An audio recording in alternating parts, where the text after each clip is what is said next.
sellout crowd expected here at Target Field. Some cloud cover, but Game 2 will be played against the Twins and the New York Yankees. And the Twins now 11 games behind the Tigers in the American League Central, hoping to pick up a win in Game 2 of the series. The Yankees leading their division by a half game over the Boston Red Sox.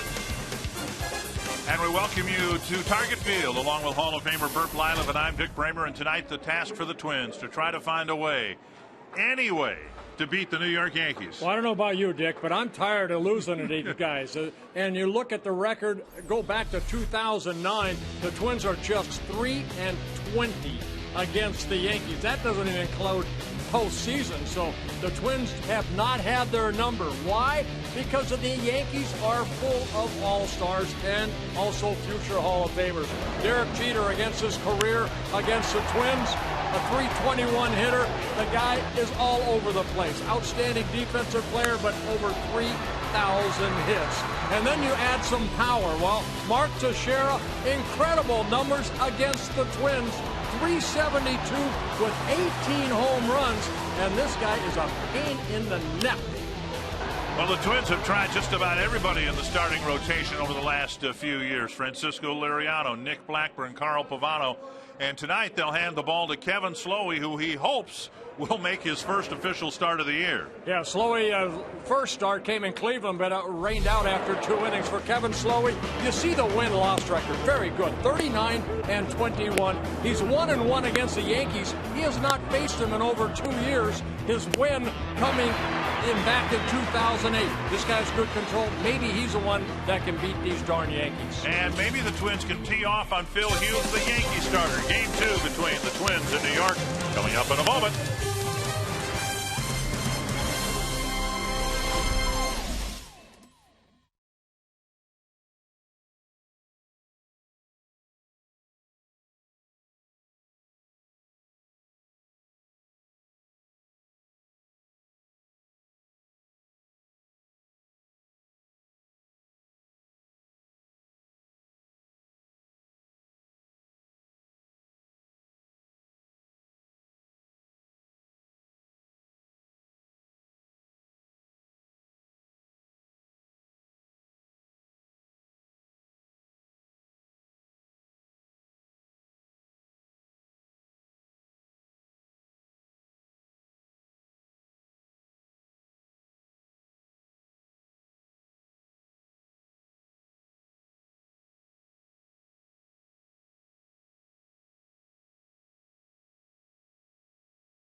Baseball on Fox Sports North is brought to you by your local Northland Ford dealers.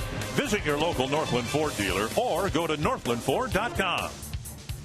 And by Menards. Save big money on all your home improvement needs at Menards. Game 2 of this 4-game set, Twins and Yankees coming your way on Fox Sports North. We are coming to you tonight from the social media deck. It's Dextravaganza here at the ballpark. I'm Robbie. It's Mikowski. Thanks for joining us. These are all the Tweeples right here. Say hi, everybody. The Twins invited all these people here for social media night, and fans, you watching at home, and those of you on Twitter can be a part of what we're doing tonight. Follow the Twins at Twins. Follow us at Fox Sports North at FS North. We'll be tweeting all night. I've got access to the Fox Sports North Twitter account. Might want to let the bosses know now rather than later. But fans, tweet us your messages to the hashtag TFans. Use the hashtag TFANS during the broadcast, or if you're new to Twitter, #TFANS, and we will get them on our little scroll at the bottom of the screen throughout the broadcast tonight. And hashtag FSN Post for questions for Michael Kadire and Brian Dunsing, who we'll be speaking to in our Twins Live post-game show. Also ideas for the instructional. Again, that's hashtag FSN Post. When we come back, it's Kevin Slowey and his second start for the Twins. First one got washed out. How will he do? Find out next.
Justin Morneau taking over at first base. The Twins hoping to get back in the win column. They've alternated a win and a loss over the last 4 ball games, so that pattern continues. Kevin Slowey will pitch well, and the Twins will win the ball game here tonight. The Menard batting order for the New York Yankees. Brett Gardner leading off. Derek Jeter followed by Curtis Granderson, having a phenomenal year for the Yankees. Then Mark Teixeira, Robinson Cano, Nick Swisher, Eric Chavez, Jorge Posada, and Russell Martin. And my scouting report on Kevin Slowey making his first start. Remember, his last start got rained out in Cleveland. He did pitch 2 innings in that ball game, and then the game was called. And he has pitched well as a starter, especially last year in 16 starts here at Target Field. He was 8-4 with a 3.63 ERA, making his 5th career start against the Yankees. While there is a race for the champion in the American League East, the Yankees have the lead. It's presumed that both the Yankees and Red Sox will make the playoff field. So that takes the luster off what would otherwise be a magnificent pennant race. The Northland Ford defense for the Twins: Rene Tassoni, Ben Revere, Trevor Plouffe in the outfield, Valencia, Nishioka, Hughes, Morneau around the infield. Joe Mauer catching tonight. He was in right field last night. And Kevin Slowey hoping to continue a pattern he established last year, which was pitching very well here in his home ballpark. Well, Kevin Slowey's all about control so far in the year. You know, it's been a frustrating year. He started the season out in the bullpen. Then had some differences with the manager, Ron Gardenhire, Rick Anderson. They were going to option him out. He came up with an injury that put him on a disabled list. Now with Baker on a DL, Kevin Slowey asked to get some innings here. And I think the Twins would be very happy, Dick, if they could get 6, maybe 7 good innings out of Kevin Slowey here tonight against the Yankees. That's been one of the problems with the Yankee dominance over the Twins, getting those 6, 7 good innings and having a starter leave the game with the lead. Well, one thing I mentioned last night, you know, Brian Dunsing, I thought he started the ball game off very well, and then he got into a pattern where he got the ball out over the plate, and the Yankees really clobbered him. But this is a Yankee ball club. You got to do that. You got to get ahead early. They're going to foul some pitches off. Slowey's not a strikeout type pitcher. He's a fly ball pitcher, and that's maybe one reason he's pitched well here at Target Field. It's pretty pitcher friendly. 1-2 to Gardner. And there's strike 2. When he's on, watch Joe Mauer move behind the plate. Slowey, excellent control. Only 1 walk so far in 14 2/3 innings.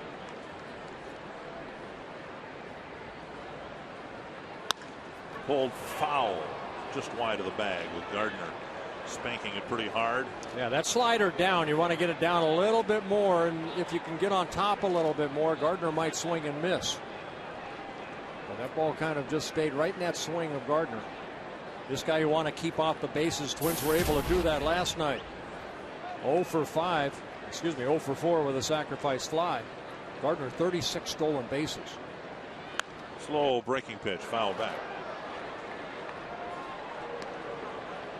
And you need some quick outs, Dick. You know, this Yankee ball club, they'll foul off some pitches, but you need those 10 to 15 pitch innings so you can go deeper in the ball game. 1-2. There's a foul tip. Mauer hangs on. No, they're saying it hit the dirt. The at-bat's still alive.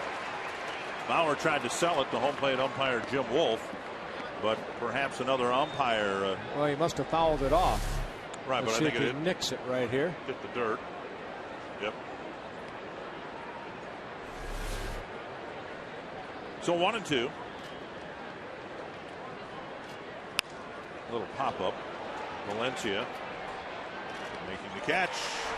He and Nishioka look at each other and exchange some conversation. 1 away.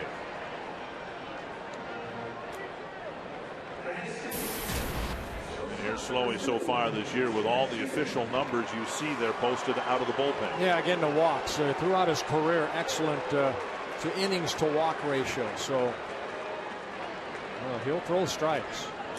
1 gone. Here's Derek Jeter.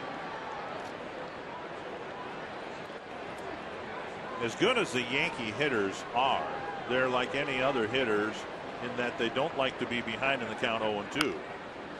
I mean, if I'm trying to look at this, the task of pitching against this Yankee lineup, how can you simplify it? Well, get ahead of them, strike 1, and then keep attacking the strike zone. Yeah, you have to do that. You have to do that against anybody, especially a veteran ball club like the Yankees. And now 2 strikes to Jeter. Now you can work the corners. Now you can bust them hard in if you want and waste a pitch inside. You know, don't get him to lean a little bit. Jeter has a tendency to lean and hit that ball to right field. Ron Coomer was talking about the instructional last night. You have to show these Yankees that you will pitch inside, not to hit them, but aggressively inside. Off-speed pitch popped up right side this time. Luke Hughes with the catch out number 2. Beautiful afternoon, and then about 5 o'clock or so, the clouds started rolling in, and the radar that I looked at showed rain a little bit north of here. Hopefully we'll have uninterrupted baseball. 2 down, and here's Curtis Granderson. Perfect baseball weather.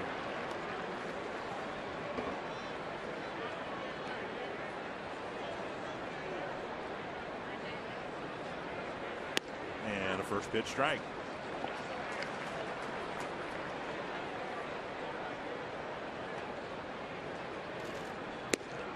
One and one. One thing we've seen with Slowey too, he's picked up his tempo. Very good tempo out there. Doesn't take a lot of time between pitches. Good pitch right there. So he missed away, came back inside with a pitcher's pitch.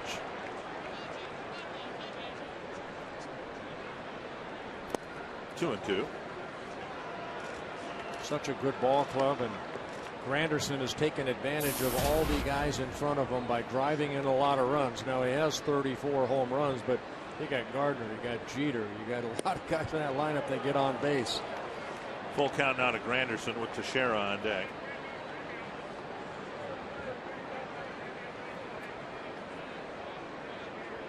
And he walked him. So a 2-out walk prolongs the inning with Teixeira coming up and a man aboard. I tried to change up right there, missed away. We just showed you Granderson's RBIs at 95. Well, if he doesn't get them, this guy gets them. Mark Teixeira, he's got 91 runs driven in. That's why this Yankee lineup can just wear you down. There aren't any spots in the lineup where you can just take a breath and feel any sense of relief. Okay, I got by that guy, because there's somebody else, another all-star, waiting in the on-deck circle. 1-0 to Teixeira. And now 2-0. Twins baseball brought to you in Sony high definition. Slowly, a couple of quick outs on pop-ups, got ahead of Granderson, but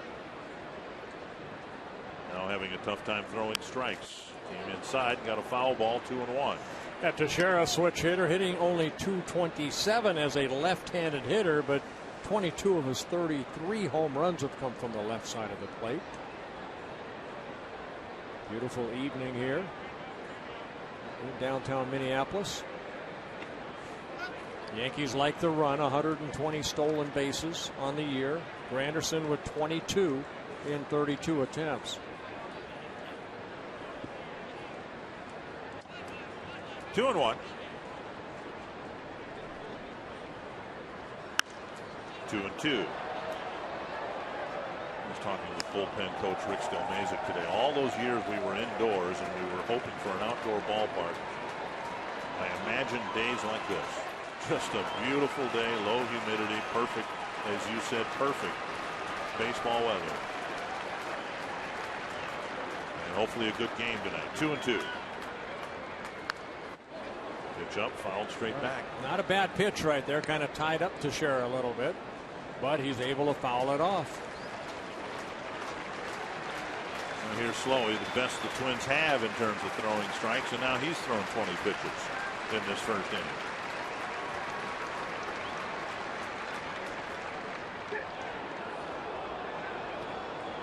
DJ Rayburn, the first base umpire, calling safe.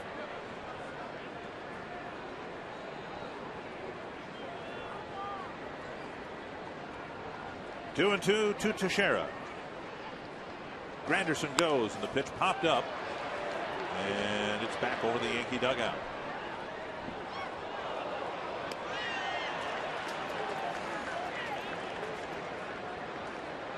Slowey, a lot like Scott Baker. They're more fly ball pitchers.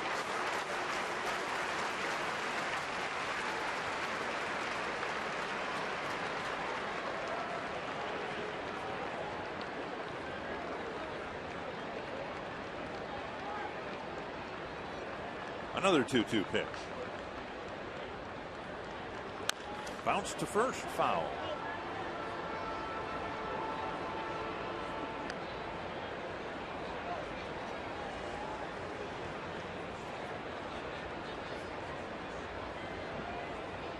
Yankees won last night 8-4, hitting 3 home runs in the process, one of them hit by Teixeira. Sabathia got the win. The 17th of the year.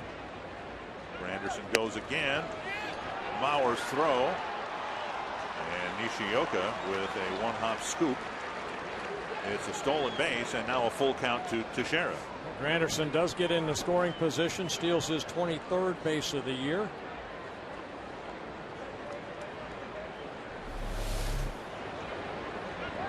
Oh, the throw a little low. Watch Nishioka right here.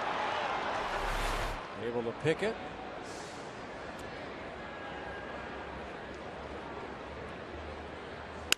That's to left, and it's hanging in the air for Tassoni, and that ends the inning.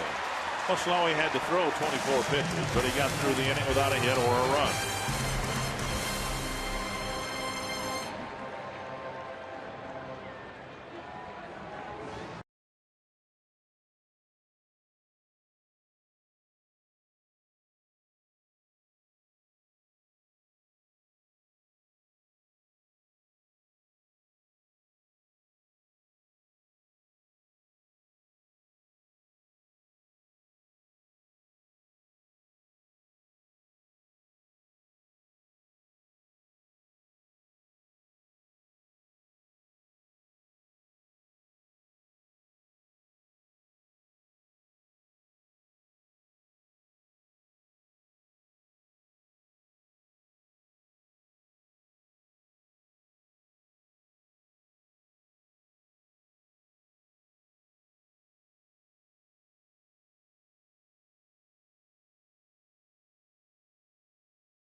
Walk and a long top of the first inning, but a scoreless one. Here's the Menard batting order for the Twins. Ben Revere leading off. Trevor Plouffe, Joe Mauer, Justin Morneau with a couple of hits, a couple of home runs against Phil Hughes.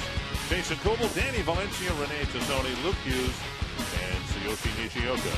And my scouting report on Phil Hughes making his 10th start of the year. He spent almost 3 months on a disabled list with a bad shoulder. He actually got a shot in that shoulder, and it's been a slow rehab for him. But he's pitched very well as of late as that shoulder's starting to get a little bit stronger. Just making his 2nd career start against the Twins. And the other start coming back in 2009, in May of 2009. Hughes started and won Game 3 of the playoffs last year. The Yankees gave him an early cushion. And the Twins ended up being swept by the Yankees. Yes, he always do mine on regular season, right, not the postseason stuff. 1-1 to Revere. Check swing and strike 2. Hughes in the spring had a mysterious lack of velocity. They couldn't figure out what the problem was, and then they found the shoulder wasn't as strong as it should be. Tap foul, still 1-2. Well, they said when he first came up, you know, from his minor league rehab, he threw nothing but fastballs and curveballs, and the curveball was kind of flat, where now his arm's starting to build up a little bit. He's got the curveball, good tight rotation. He's added a little cut fastball and the changeup. So he came up really trying to just build that arm up, and he says he feels pretty good now. Backhanded by Cano. Wow.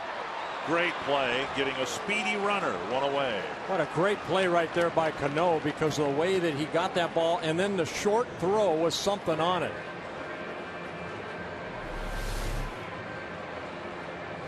Hey, look, you know, Revere's hustling. Watch right there. Look how quick he gets rid of that ball with something on it right to Teixeira. Won his first Rolling Gold Glove last year. He'll probably win another one. Wow. Here's Trevor Plouffe. And there's strike 1. They say going to his right. He is clearly the best second baseman in baseball, and he made a fine play going to his right. This one hit a long way to left field.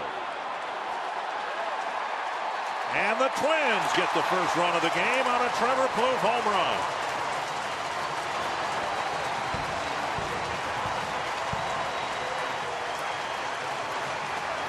All right, jumped on that fastball, puts the Twins up 1-0. Seventh home run allowed by Luke Hughes, again making his 10th start. Excuse me, Phil Hughes. High fastball, and Plouffe hitting his 6th home run of the year. That was up around the letters. And so the Twins have a 1-0 lead. Here's Joe Mauer. Strike on the outside corner.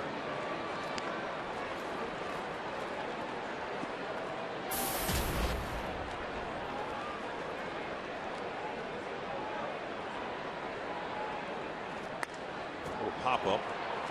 Cano backpedaling. Up number 2. Yankees out of the field.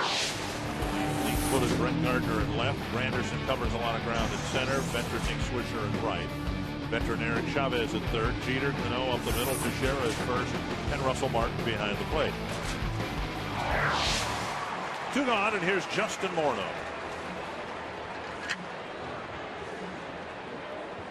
Plouffe's home run, giving the Twins the early lead. Off speed pitch, clips the corner.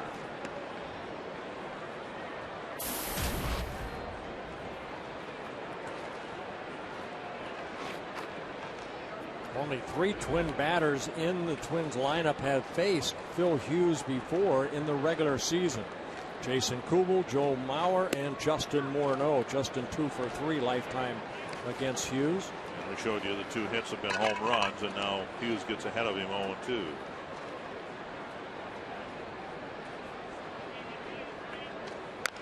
Little tapper. Hughes has time and makes the play. Trevor Plouffe's home run to left field, putting the Twins up 1-0.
Is brought to you by Pentair.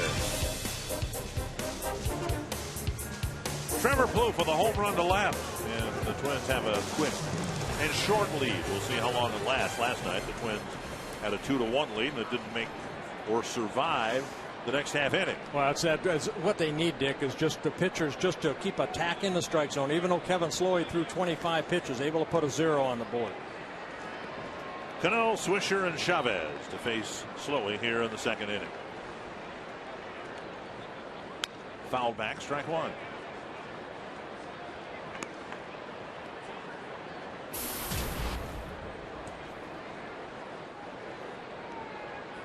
In terms of a division race, it looks like the Twins are going to sit this one out, but there's a great series this weekend in Detroit, Cleveland and Detroit, and it's scoreless 6th inning. There's a drive to right center field, and Revere makes the catch. That ball almost looked like it knuckled a little bit right there. Came back to Revere.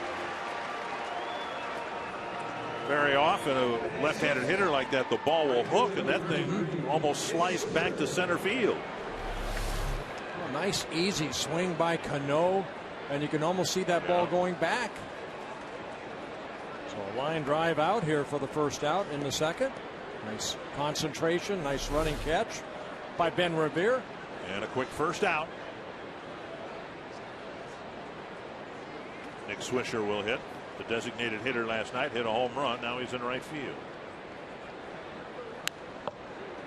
And here in the second inning, the Yankees going after Slowey early. Well, they know that Slowey's going to be around the plate, and this can be to Slowey's advantage if he makes good quality pitches, say 2 or 3 inches off the plate. If they're going to come out swing and make it a pitch, you know, that's a good pitch right there, even though it's called a ball. Jim Wolf behind the plate. Keep hitting that spot like that. Line to left, and the base hit. Left that ball up. A 1-out single. And the Yankees doing very well with Eric Chavez coming to the plate without their all-star third baseman, Alex Rodriguez. Our Sanford Health injury update. He is expected back perhaps as soon as tomorrow. Went through the drills today under the watchful eye of Mick Kelleher. Here's Chavez. So many levels. The Yankees signing someone like Chavez, just a brilliant move. He's not physically able to be an everyday player anymore, but what a great backup to have. A former Gold Glove winner, former All-Star, has transitioned from third base across the way to first a little bit. Yeah, he signed as a free agent over the winter. Early May, he ended up breaking his left foot and then activated in the latter part of July. So he missed some time. He's always had pretty good power. 13 seasons with the Oakland A's. There was a time when the talk in the Bay Area was the 2 great left-handed sluggers that played for the 2 teams. Barry Bonds for the Giants and Chavez for the A's. Chavez's career derailed because of injuries, back problems specifically. But Chavez was lighting it up in the Bay Area on the Oakland side almost as much as Bonds was early on in San Francisco. Well, he still got some pop in that bat. Chavez 33 years old, so you know his career is not done. 231 career home runs for Eric Chavez. 1-2, Slowey to Chavez. Foul tip, Mauer can't quite hang on.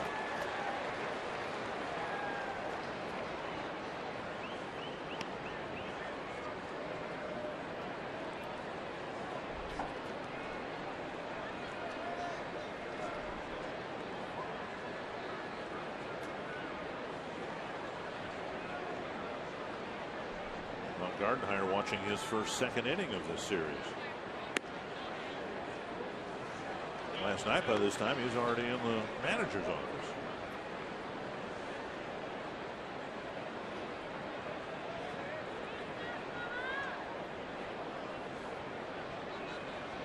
Two and two to the Yankee third baseman. Pop up into short center field. Nishioka out. Revere calling for it. Out number 2. Good little change up there. Chavez popped it up. Becoming Wild, presented by Toyota, gives fans an inside look into what the Minnesota Wild Hockey Operations Department is doing to build a stronger team. Tonight's episode follows the Wild's draft choices and prospects through development camp. Watch Becoming Wild tonight after the Twins postgame show, only on Fox Sports North. Here's Jorge Posada.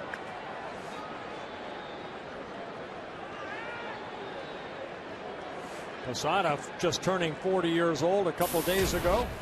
Actually, yesterday was his birthday, or 2 days ago. And a Yankee since 1995. Where in other years he might have 400 or more at bats. Become a part-time player now. 291 at bats, and he takes a strike, 1-1. He's always been a good hitter from both sides of the plate. This year struggling a little bit more from the right side, but as a left-handed hitter, hitting .272. All 10 home runs have come from the left side of the plate. Fouled away. 1-2. I have Andrew Jones, who played last night against Brian Dunsing, and Jorge Posada getting the night off.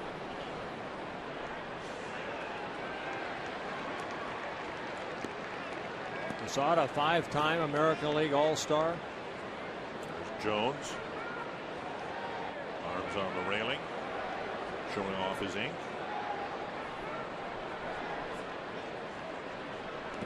Blocked nicely by Mauer, and it's 2-2. You got to get some ink. What makes you think I don't? Well, I don't know. Do you? I might just have a lot of ink. I just haven't shown it to you. Okay. Well, I don't really want to see it. I just wondered if you had any. I don't have any tattoos. So maybe you do. Pulled foul. You're not saying that you don't have any. I'm not saying I don't have any.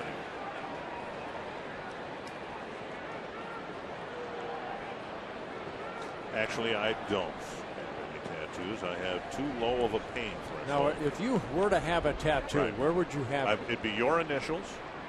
I hope not. I'd have your initials, and I know where they thank be. Heavens, he put the ball in play. Nice A catch. liner to right. Trevor Plouffe catches it, and luckily for all of us, it's the third out.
Minnesota Twins baseball is brought to you by Explore Minnesota. Visit exploreminnesota.com to plan your next Minnesota vacation today. And of course, the historic Landmark Center at Rice Park in downtown St. Paul, overlooking Rice Park and its beautiful fountain, next to the Ordway Center and the St. Paul Hotel. Here's Jason Kubel leading off the second inning. Jason getting a night off last night, a family situation. He stayed in the Twin Cities, just didn't come to the ballpark, and all that needs to be known, he says everything is okay now. So we're happy for that. 1-1. Kubel, Valencia, and Tassoni will face Phil Hughes here in the Twins' second.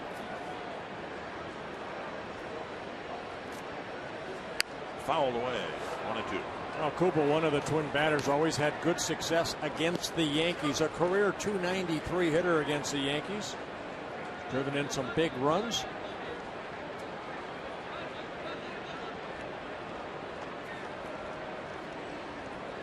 One and two. And now 2-2.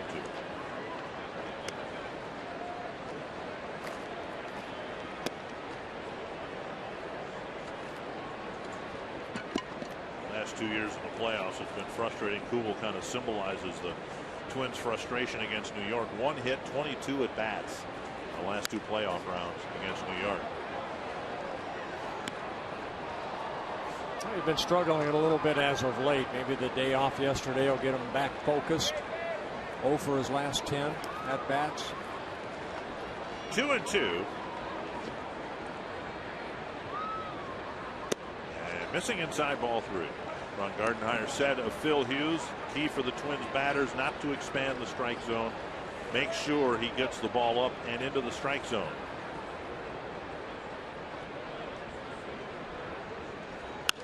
That's down the left field line, twisting foul. That was one of the frustrating things watching the playoff game last year for Hughes against the Twins. The Twins chased so many pitches as if they were pressing, trying to make up for the 2-game deficit in 1 game. They never really gave Hughes a chance to get himself in trouble. There's ball 4. A nice patient plate appearance for Jason Kubel, and he ends up at first. All opponents coming into the ball game hitting .311. Left-handers hitting .345. And that 2-seam fastball just missing. Martin framing it a little bit. Right-handers hitting .257. Danny Valencia will hit.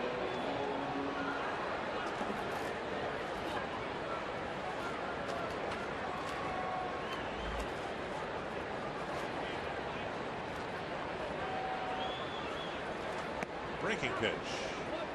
It hits the corner.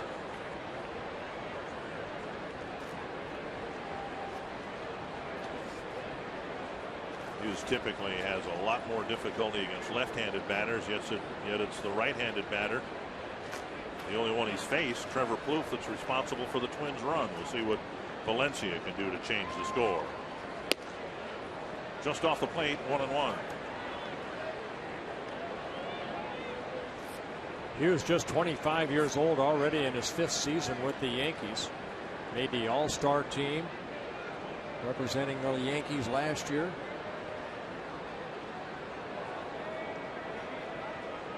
One and one to the Twins' third baseman. Lifted to right, harmlessly in the direction of Swisher. 1 down.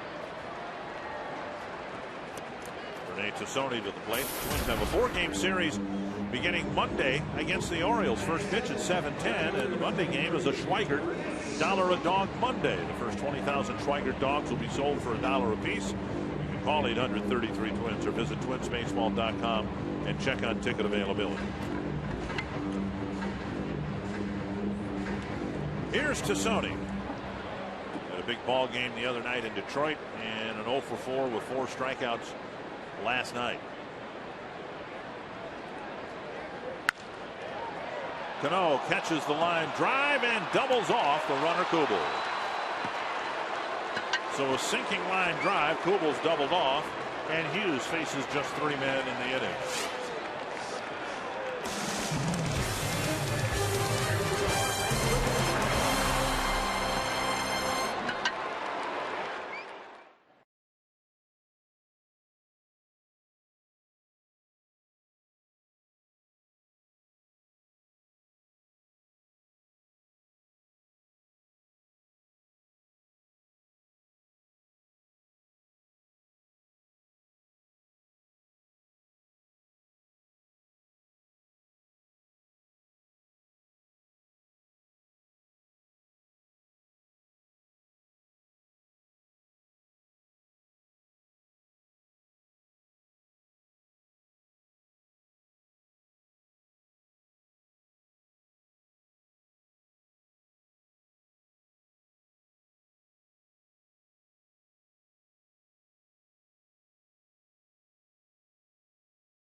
Yankees here at Target Field thanks to a Trevor Plouffe home run. I'm Robbie Smikowski, joined by the corporate communications manager of the Twins, Chris Isles, one of the men overseeing this whole social media night and deck extravaganza. Chris, how's it going so far? It's going very well. We've got the top of the top tweeters from the Twin Cities here, and we're having a good time.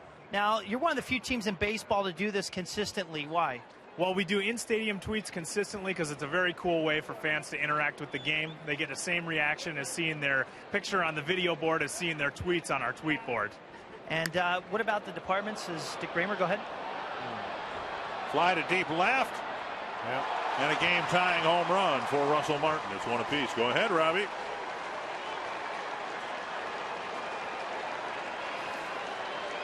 Well, maybe not. Russell Martin hitting his 14th home run of the year. Teeing off on the first pitch from Kevin Slowey. Yeah, it looked like a breaking ball that just stayed up right there, and Martin jumped all over it right down that left field line. Tassoni reacted like he had a chance maybe of pulling it back. Yeah, I see the breaking ball left in, and Martin with that uppercut swing right there. 339 down that left field line. And the ball had some hang time, but just into that first row.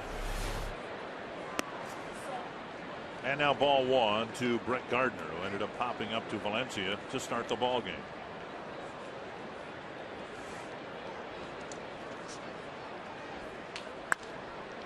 Fly ball to center. Easy play for Revere. One down. Now let's go back to Robbie and Smikowski. Well, Chris, do you feel bad as soon as you do an interview they hit a home run? I feel like I'm bad luck somehow, but we'll come back. Well, it's more than that. But back to the issue at hand. Talking about social media night. A lot of Twins apartments have Twitter accounts to follow. What do you recommend? That's right. I recommend following @Twins, which is our main account, @TwinsPrez. That's Twins President Dave St. Peter. @Twins_Morse Code, our baseball communications guy, kind of the inside baseball stat stuff. Our grounds crew has a great account, @TC Grounds Crew. Our music director even has one, @TwinsTunes. So we've got a whole variety of people throughout the organization tweeting, and also our community guy, @MN Community Guy. And fans, we are playing your messages during the ball game tonight. Use the hashtag TFans, TFANS, and we will be playing them throughout the ball game tonight. And we're going to try to get Bert Blylev. If we can get him to turn the corner a little bit, Bert, we want you to maybe circle a tweet or circle the tweeters here on the deck here for Deck Extravaganza. What do you think, Bert? Can we talk into it? I'd love to try it, but on my phone, the A keeps moving all over the place. I have no idea where that A goes sometimes.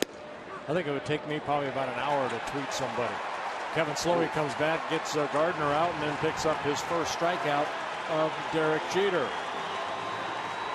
Twins will take it. That pitch looked like it was well outside, but it's out number 2 in the inning. Well, Jeter goes back shaking his head, and see Mauer. That's what I said. You hit that spot sooner or later. That home plate umpire will give you. Yep. Slowey's all about control. Keep hitting his spots. Here's Granderson, and he takes a strike. Good pitch.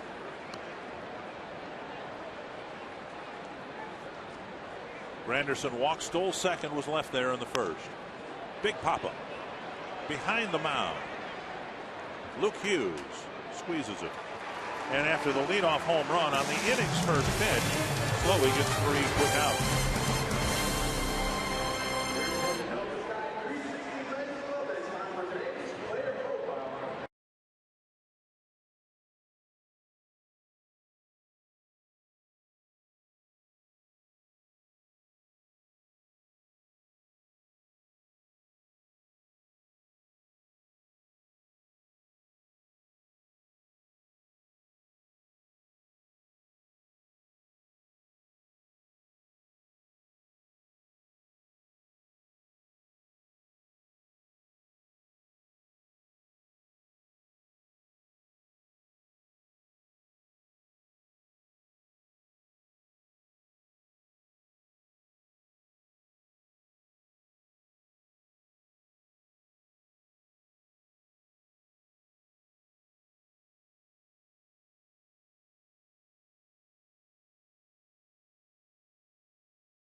Fans, send your messages into the tweet using the hashtag TFans. We will be playing them during this half inning. Send your messages. If you're looking right now, you should be seeing them on your screen, and we'll be playing them throughout the night. Dick Raymer, Verbal 11, guys.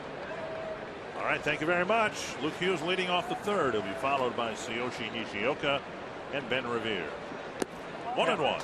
Luke Hughes just getting called up. He pinched hit in last night's ball game, struck out. But this is the fourth time that Luke Hughes has been with the Twins this season. 3 home runs. And fans hear the term options. Does he have options left? It's just one option used this year, regardless of how many times Hughes is called up or sent down. 2-1. Foul back 2-2.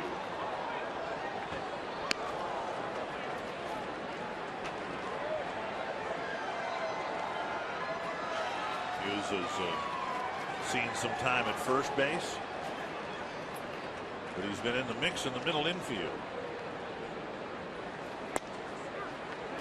Call third strike, says Jim Wolf. 1 away. Yeah, it looks like Jim Wolf opening it up a little bit. Both starters trying to pinpoint that fastball down and away. So Hughes picks up his first strikeout of the ball game. Watch Martin, the catcher, almost like where Joe Mauer was sitting. Hughes knew it. He kind of walked around and started walking around the mound. Here's Nishioka.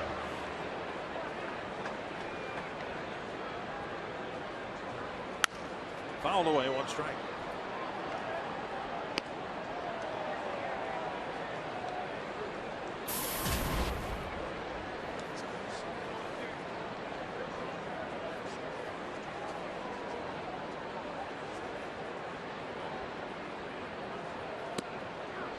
Strike on the outside corner to the left-handed batter.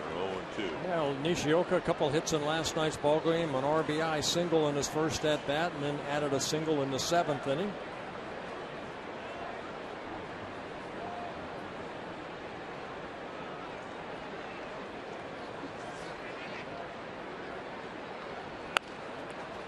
Dribble to third. Chavez fires off balance, still makes the play. Nishioka retired.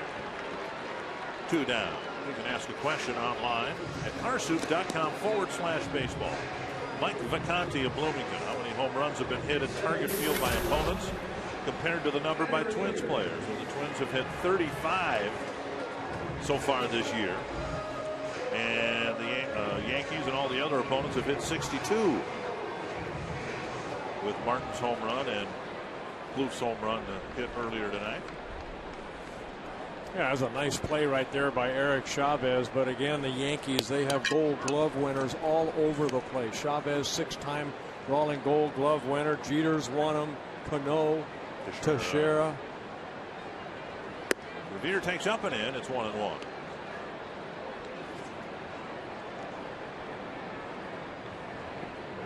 Some bugs bothering the Yankee infielders.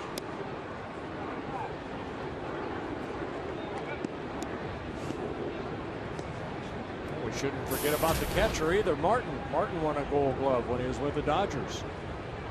Rawlings Gold Glove. Bounce foul, 2-2.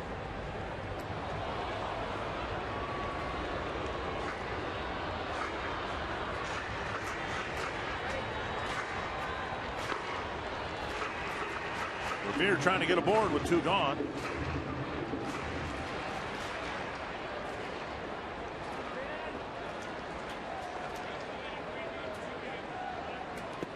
Blocked by Martin. 3-2. I can't believe how shallow Granderson and, for that matter, Gardner are in left and center. My goodness. And Revere dumps one behind third. Chavez with a nice catch in fair territory to end the inning. 5 in a row set down by Bill Hughes.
Trevor Plouffe for the Lexi Casilla of the Minnesota Twins. We just want to give a thank you to our troops overseas.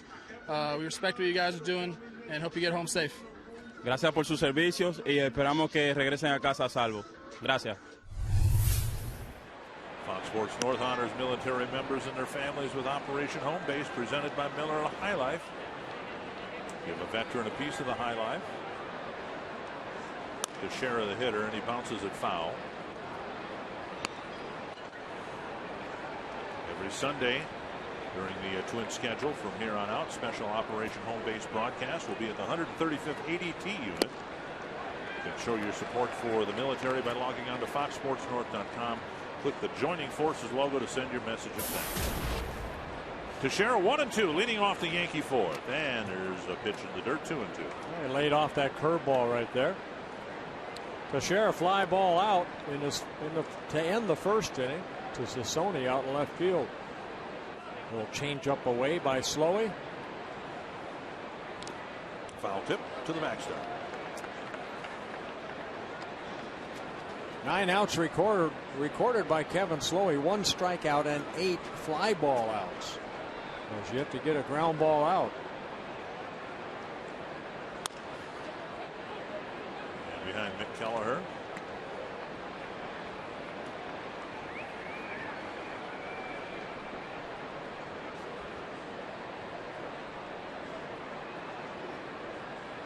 Two and two to Teixeira. And wide of the plate to fill the count. 1 walk issued by Slowey. It came with 2 gone in the first inning.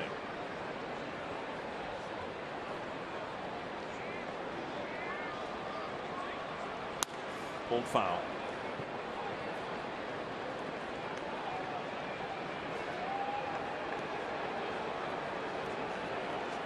Yeah, 60 pitches, throwing strikes, 42 strikes.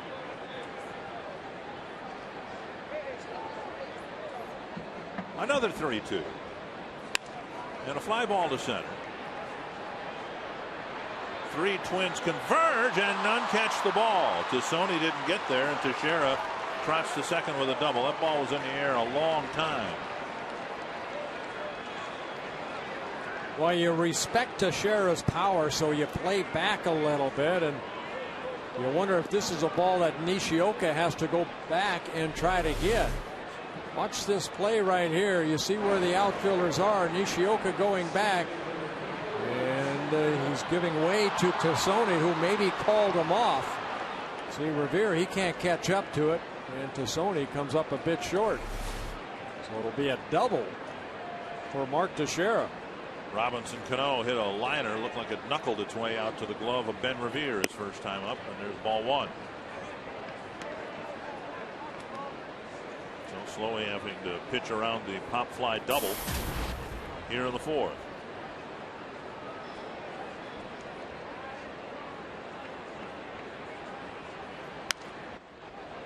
One and one.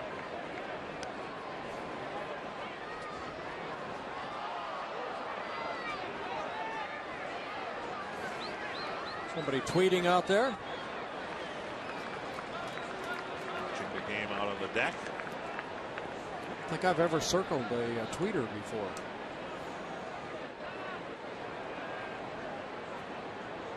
Breaking new ground perhaps here tonight. Yep.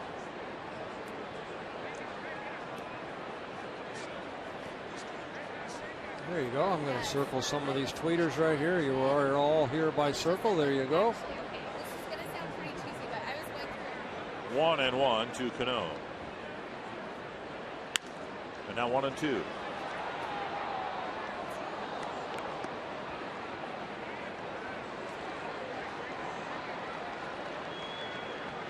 Have you ever tried tweeting, Dick? I have not. No, either have I. I'm going to make that one of my objectives during the offseason.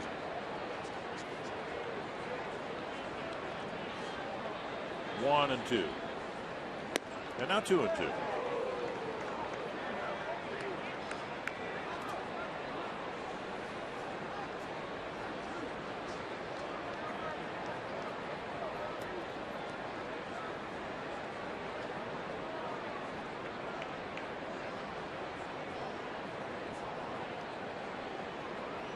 Breaking ball hammered to right center field.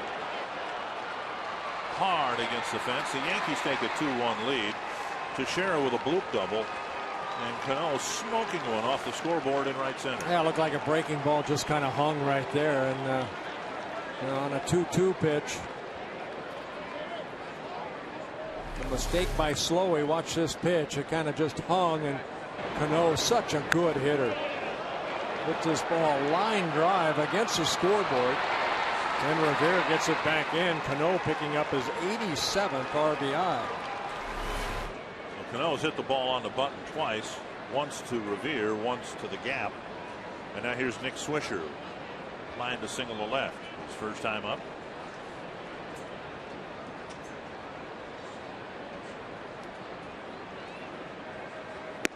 Strike on the inside corner.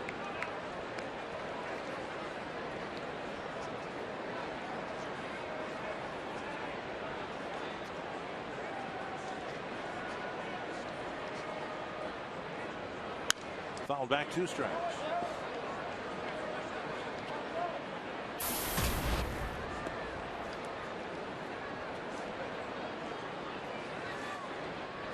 Such a good hitting ball club. Hitting .269 as a ball club. The New York Yankees tied 3rd in the American League in hitting with the Tigers. The Rangers, the Boston Red Sox 1 and 2.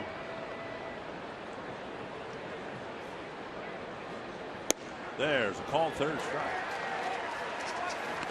And Swisher's gone for the first out. Second strikeout for Slowey, a big one there. Well, you look at these Yankees, 660 runs scored, most in the American League, most in home runs. Stolen bases tied with the Kansas City Royals, 2nd in triples.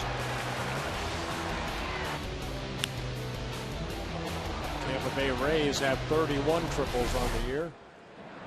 Here's Chavez, hit a fly ball to center his first time up, and he's way out in front. 1 strike. You look at team batting average, and of course the Yankees have the advantage, but where they really separate themselves from most teams, and certainly the Twins, is their team slugging percentage. Yankees have a slugging percentage of .449, and the Twins slugging percentage is almost 100 points less, .361. That's a tremendous difference in extra base hitting.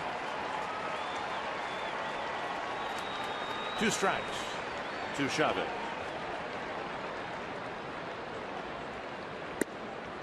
One and 2.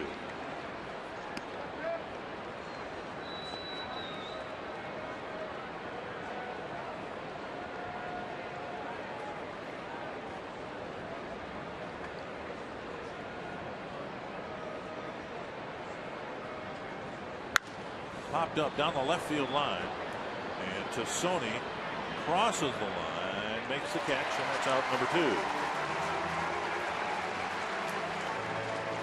You can cast your vote for the Arby's Value Player of the Game. Text the word value followed by a space and the player's name to short code 234234. Trevor Plouffe with a home run, and he's leading the early balloting. Jim Thome has some by sitting on the bench. Isn't that awesome?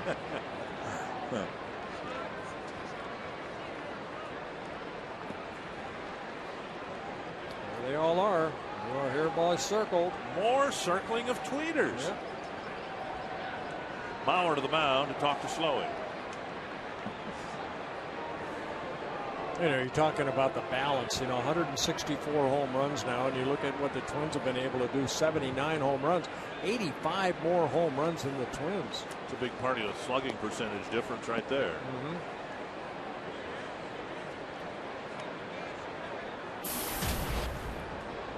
Here's Posada lined out to Plouffe in right field. Back in the 2nd inning. Out of center, and Revere retreats and ends the inning. A pop fly double backed up by a line drive double, and the Yankees take a 2-1 lead.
Fox Sports North is brought to you by Grand Casino. The best stories start here. By AT&T. And by Miller High Life. Miller High Life is proud to sponsor Operation Home Base. Give a veteran a piece of the High Life.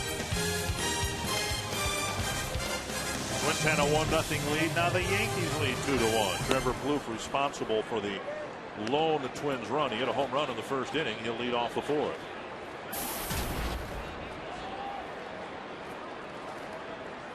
Swing and a miss. 1-1. Fastball just missing away, and then the slider by Phil Hughes. Hughes with 40 pitches, 28 strikes. Outside. 2-1. Plouffe, Bauer, and Morneau to face Phil Hughes.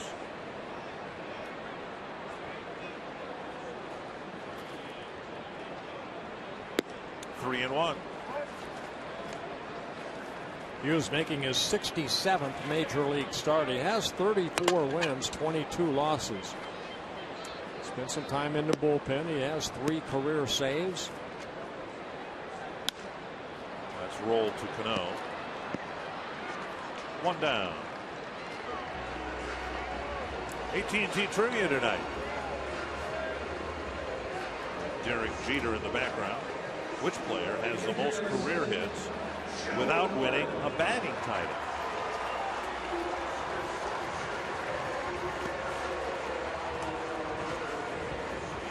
How many hits did Dave Winfield get? He had over 3,000. Well, Paul. Oh, I know that, but more than Jeter and Paul Molitor. I don't believe ever won a batting title. How about Eddie Murray? I don't think he won a batting title. No, I don't think so either. I'm just going to go with the guy who's sitting down in front of us, Mr. Molitor, because we can get a camera shot of him.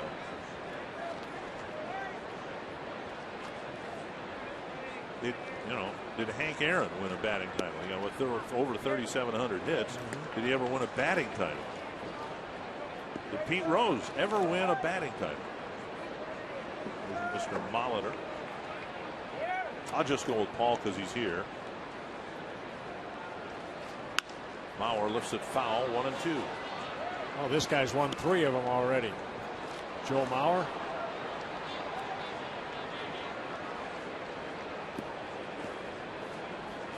It's been a struggle this year for Joe. He spent a lot of time on a disabled list. Just have not seen him have that consistent swing like we have seen him over the years. Fly ball to center. Granderson comes in. Jeter going out. And it's Granderson with the catch. It's almost the same fly ball that Teixeira hit to start the top of this inning. 2 down, and Morneau to the plate. You can take the Twins with you wherever you go this season. Subscribe to MLB.tv today and see every Twins game live or on demand on your computer and your favorite devices. Visit twinsbaseball.com to order and get more details. MLB.tv, baseball everywhere. Market blackout rules apply. Here's Morneau. And there is strike 1. Morneau hit a little squibber between the mound and the third baseline, and Hughes picked it up and threw him out. I got a call right here by Justin. I feel it. He's going to go long. Not long enough. Darn it.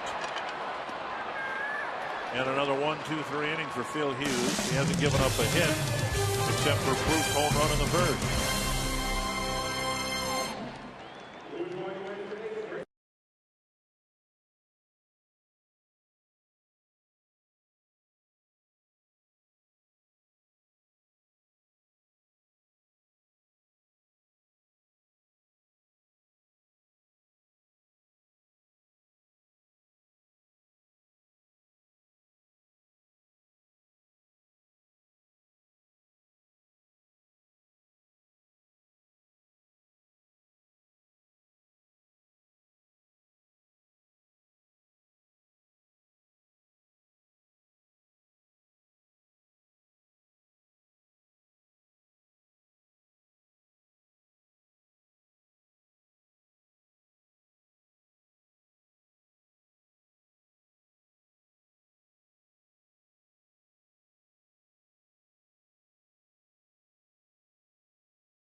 Inning, and I am joined by the president of the Minnesota Twins, Dave St. Peter. Those of you in the Twitterverse may know him as at TwinsPrez, P-R-E-Z. Dave, you have a very active Twitter account, and you answer a lot of fans' questions on your Twitter account. Why are you so involved? Well, I think Twitter is a great way to connect with fans, and for us, it's been, I think, wonderful to have an opportunity to answer questions, provide information, and I think the response has been wonderful. We're looking forward to finding ways to build it as the season continues. How about ways to involve fans at home that don't come to the ball game, can have their tweets shown like they are right now during the TV broadcast? Yeah, I think we're one of the few teams in baseball that also posts those tweets in the ballpark every night. And, Twitter is something I never dreamed that I would be involved with. But it's been really, really great to have a chance just to connect with those fans and maybe give them a little bit of perspective that maybe they wouldn't have without that chance to interact. And Dave, you've been around in this business a long time. Where do you see all this headed with the world of social media, Twitter, Facebook, and the like? Well, I think there's a whole generation of fans that's just the norm. So I think we're literally scratching the surface. Technology is going to do more to impact the way fans take in all sports, including baseball, both at home or at the ballpark over the course of the next 10 to 20 years. It's going to be very, very exciting. And fans, again, send your suggestions for the post-game instructional. It's hashtag FSN Post. Send it using that hashtag FSN Post for the ideas. For tonight's post-game instructional, you could decide what we do tonight in our Twins Live presented by CenturyLink post-game show. Dick and Bert. Very good. Thank you. Leadoff single for Russell Martin. Here's Brett Gardner. Valencia in on the grass, taking the possible bunt away. Gardner bunts it up the line, and Mauer touches it in foul territory. One strike.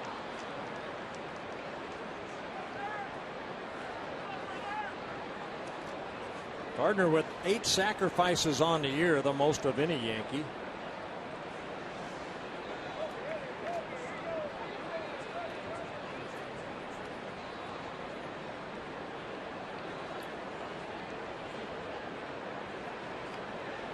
Gardner 0 for 2, a pop up to third, a fly ball to center.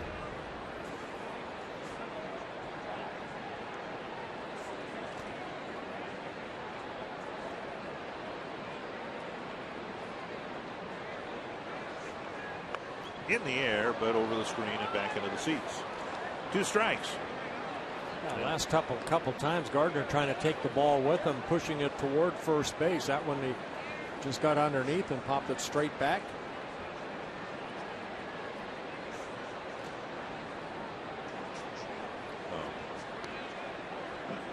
Two strikes to Gardner.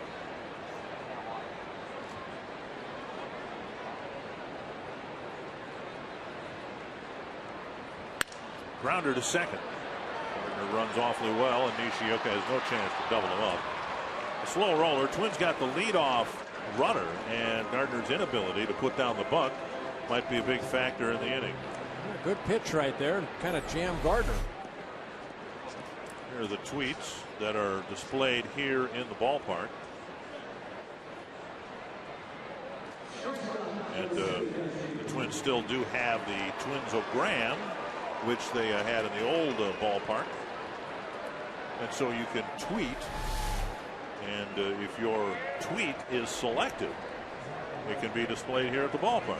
Yeah, that ground ball out right there, the first ground ball out recorded by Kevin Slowey. The force out at second base. Now the speedy Gardner at first base. Derek Jeter with a pop-up and a strikeout. And there is strike one. Same pitch that struck him out in the third inning, and it's called a strike here in the fifth.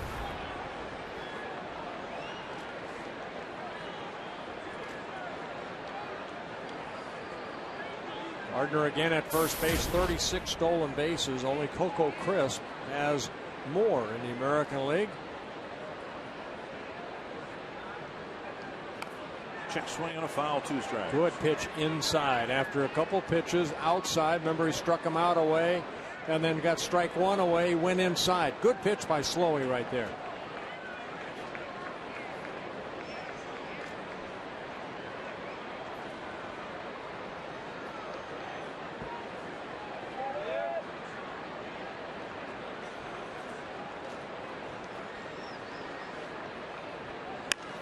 And that's up the middle, and it bleeds through for a hit. Gardner flies to third base. And so Jeter on an 0-2 pitch didn't hit it hard, but he hit it right over the pitching rubber. Yeah, he just fought it off right there. The ball, like Ron Coomer talked about in the instructional, how he just keeps those hands back and then just pops it. Watch this pitch right here. Just got the barrel of the bat out quickly. And hit it right back up the middle. Right off the trademark. So 2-1 Yankees, first and third, one out, and Granderson at the plate. Sometimes you make good pitches and hitters hit them good. It's a pretty good pitch right there by Slowey. Fair ball right over the bag, and Morneau will protest to no avail. A run's going to score. Jeter to third, and Granderson goes to second base. And the Twins had issues with the umpiring last night. Morneau looking in the dugout, and now Ron Gardenhire is going to come out here, and he's going to ask Jim Wolf, hey, how about reviewing that one? Well, Justin holding on the runner. Derek Jeter. Now the pitch is down, not a bad pitch. But Granderson hitting this ball, we'll get a better, great shot right here. Whether that ball goes over the bag or not. It looked like it skipped off the bag, didn't it? Yep. It looked like it skipped right off the bag.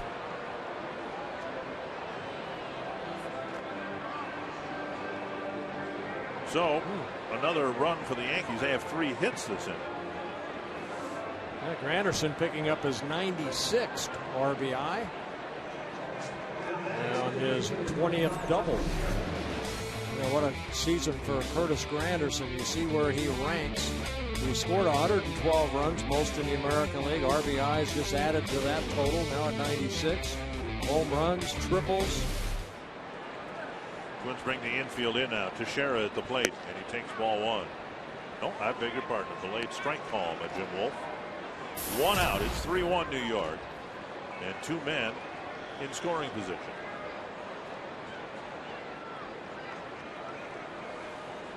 Seven Yankee hits. The Twins have just the Plouffe home run. Strike 2.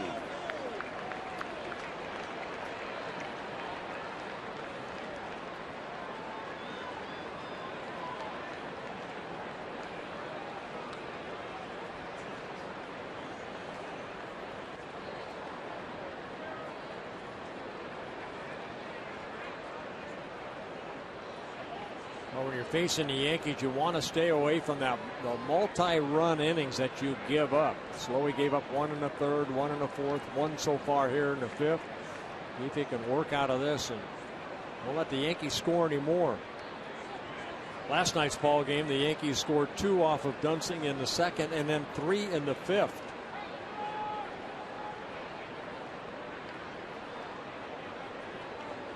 Two strikes, 2 Teixeira. To left. Jeter setting up for a tag. Tassoni sets up for a throw. Here's a throw to the plate. And Jeter is safe at the plate. On a very close play. No argument from Mauer. It looked like one leg was tagged while the other one slid across the plate. What a good strong throw by Tassoni, but to throw a little bit on the foul territory side. So Joe had to kind of go and get that ball. Good strong throw, but see where it's at. And Jeter alertly sliding on the infield side, feet first. Look how quick he gets his foot down, right on the bag, slides across before Joe can apply the tag. It's a really good slide to the inside of the field. It's a 2-run inning so far, 4-1, 2 outs, and Cano at the plate. He's blistered the ball twice against Slowey. Once lining out to Revere in right center, and the other one a scalding line drive off the scoreboard in right center.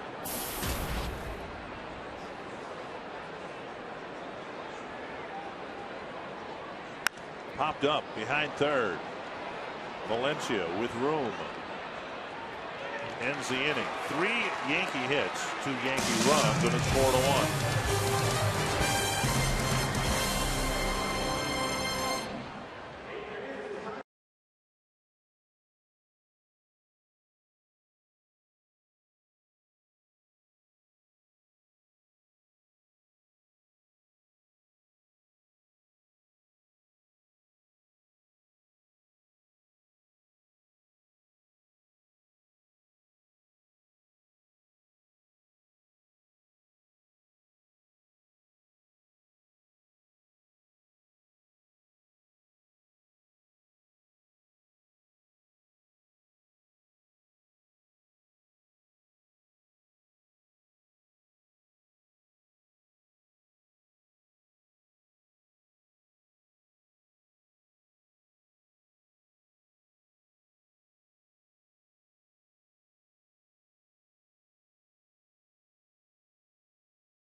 field, and Robbie and Smikowski's busy tweeting. So I thought I'd give away some lottery tickets in the Minnesota State Lottery Winner's Circle.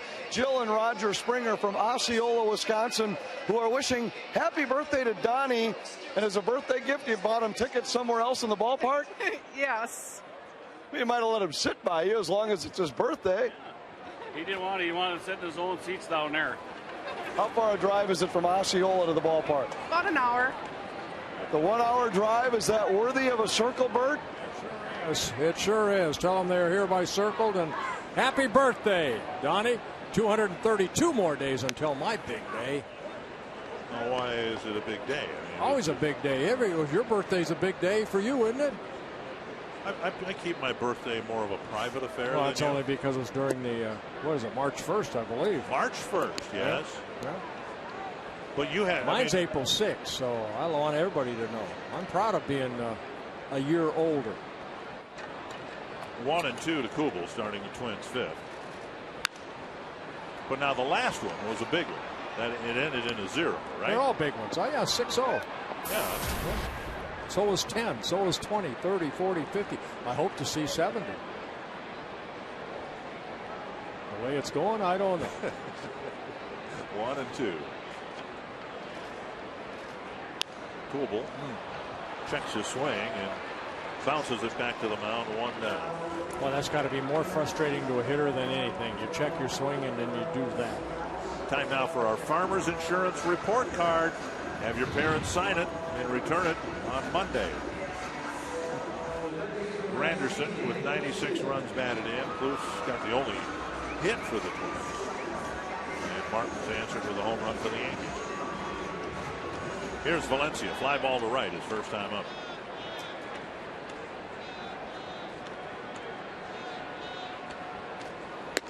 Up and away, ball 1.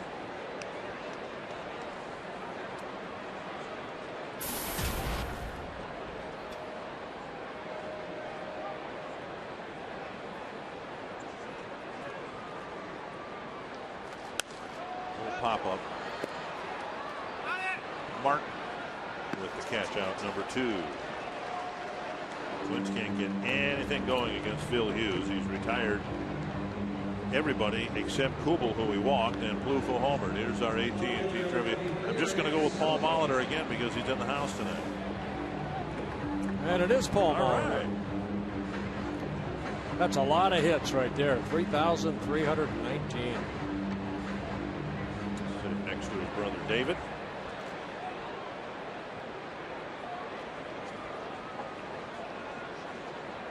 Two outs. Here's Rene Tassoni. Hit the ball pretty hard. A sinking line drive picked off at shoe top level by Robinson Cano. And then he flipped to first to double off Kubel. 2-0.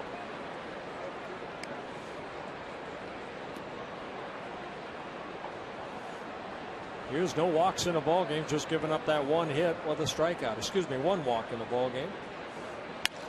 Little pop fly behind second. Cano with an easy catch. And another easy inning for Phil Hughes. A 1-2-3 fifth.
weekend series with the Yankees. Yankees lead at 4-1. And Nick Swisher will lead off the 6th against Kevin Slowey. How would you grade Kevin Slowey's performance here tonight? You know what, I think he's pitched very well. You know, this is a good hitting ball club, and you give up 1 inch and all of a sudden these guys put some runs on the board. He's given up 7 hits, but he hasn't really been banged around a lot. You know, the double by Teixeira kind of fell into no man's land. Now, you know, Cano hit that ball sharply for the RBI double in that 4th inning. And then Granderson doubling off the first base bag. Right. 7 hits for the Yankees, just 1 for the Twins. Phil Hughes has retired 11 straight.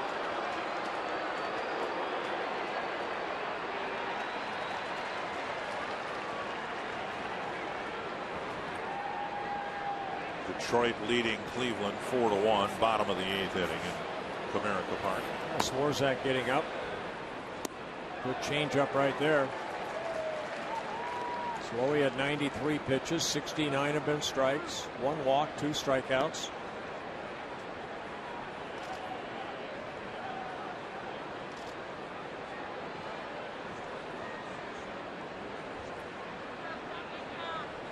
Popped up and out of play.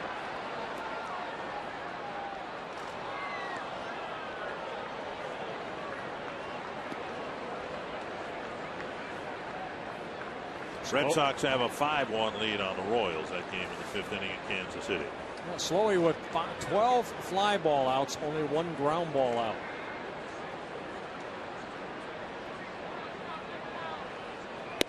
Good pitch. Whoa. Just missed the corner. Full count. Well, that's a good pitch right there.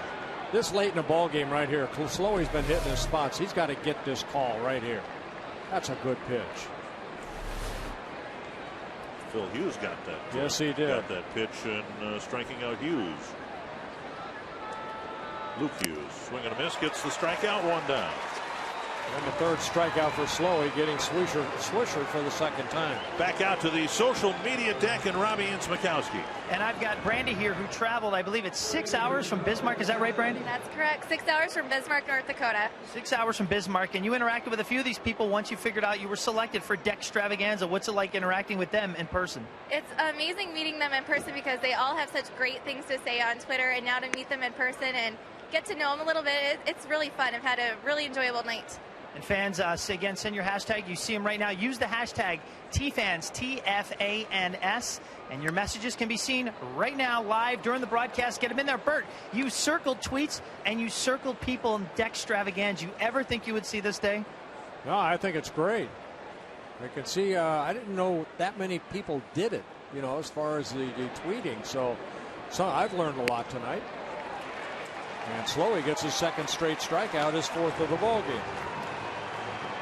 You mean to tell me you did not know what a hashtag was until tonight? I have no idea what Robbie just said, but back-to-back strikeouts here in the 6th inning. The hashtag is the pound sign. Did you know that? I knew that. Oh, you did? I just didn't think you knew that. I had no idea. Until somebody Trevor Fleck told me in my somebody ears. told us both what it was. I thought you knew what it was then. Posada, the hitter. So you lied. You didn't know. I knew, actually. I found out this morning. Right. 1 strike to Posada. He's throwing strikes.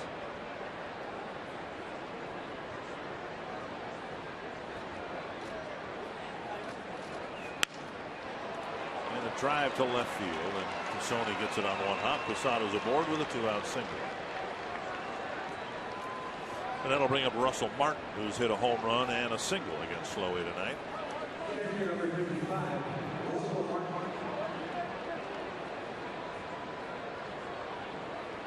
Well, we showed you the win-loss record for Kevin Slowey. Very, very, very good. 39 wins, 21 losses.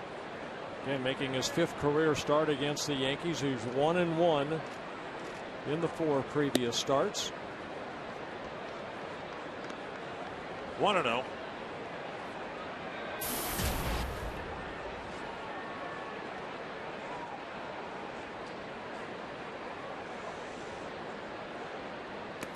2-0.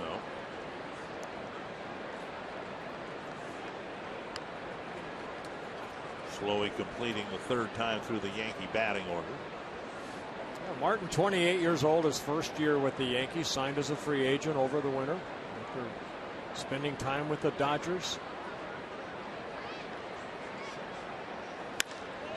Blasted. His second home run in the ball game. So with 2 outs after a pair of strikeouts, Posada lines a single, and Martin clubs his second home run of the ball game.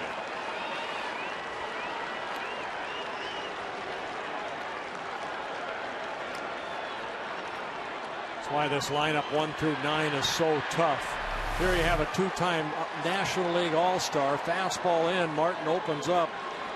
He got a breaking ball in his first at-bat. Hit that solo home run. Now he gets a fastball. Hits a 2-run home run.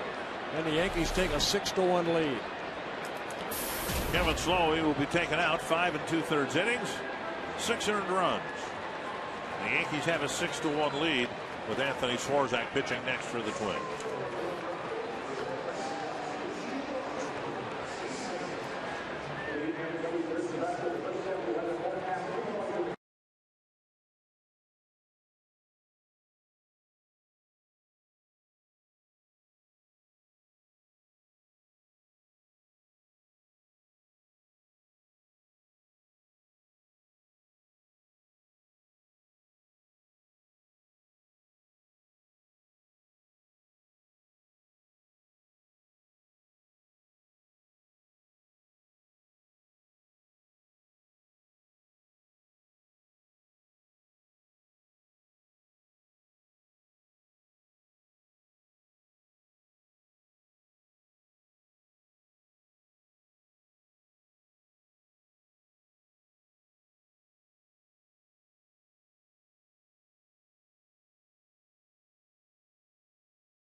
North giving you a chance to win a trip for 2 to Fort Myers, Florida. Pick up an Arby's It's Good Mood Food code card every Friday at any participating Arby's. Go to foxsportsnorth.com, click on the Fan Zone tab, enter the code for the chance to win. Got to be a member of the Fan Zone, got to be 18 or older. You know, this is the 5th time these two teams have met this year. Anthony Swarzak coming in. We'll show you his numbers, but the Yankees have out-homered the Twins 12-1. Trevor Plouffe's home run, the first home run hit against the Yankees this year. So this Yankee ball club, they can add some runs very quickly. 3 home runs in last night's ball game, 2 so far here tonight. You know, just think about, and not to suggest for a moment that the Twins have played well otherwise, but how well do you have to play to overcome just that stat, being out-homered 12-1? 1-1.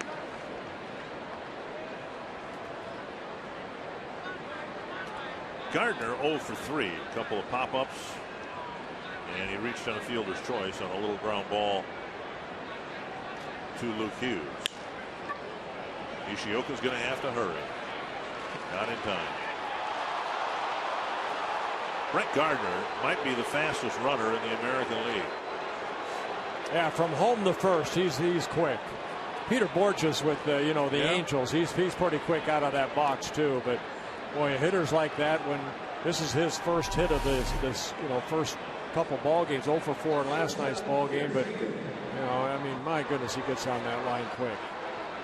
They smell these hits right here. That's all he wants to do is hit it the other way and then utilize his speed. So 3 straight 2-out hits here in the 6th, and that'll bring up Jeter.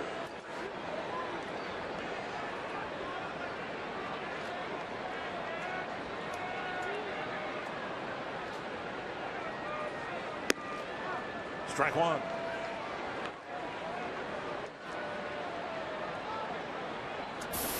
He's got the first run of the game. The Yankees tied it in the third, took the lead in the fourth, 2 in the fifth, 2 so far here in the sixth.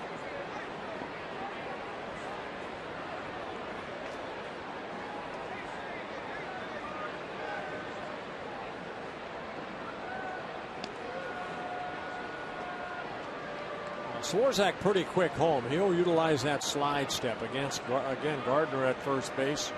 36 stolen bases in 47 attempts.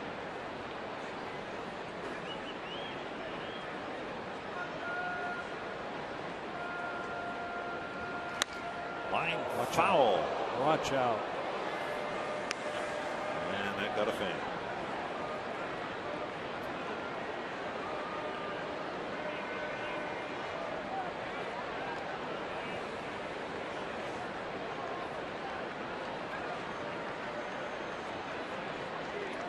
Two strikes to Jeter.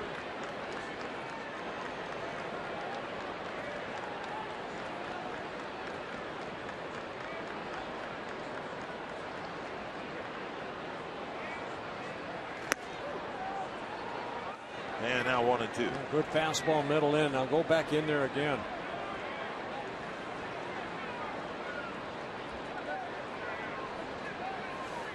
Swarzak making his 19th appearance. He made 5 starts for the Twins. Very good. 3.12 earned run average.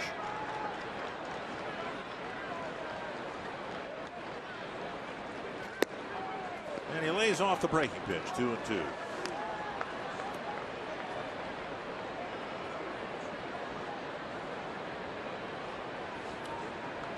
I just don't see pitchers repeating themselves a lot. The other thing I learned from sitting and talking to Don Drysdale at a very young age, you go in, especially guys like a Jeter that like to dive, you have to repeat. And when I'm talking about not going in to throw it his rib area, but just to go hard in to make him think that, hey, he's going to come back in again.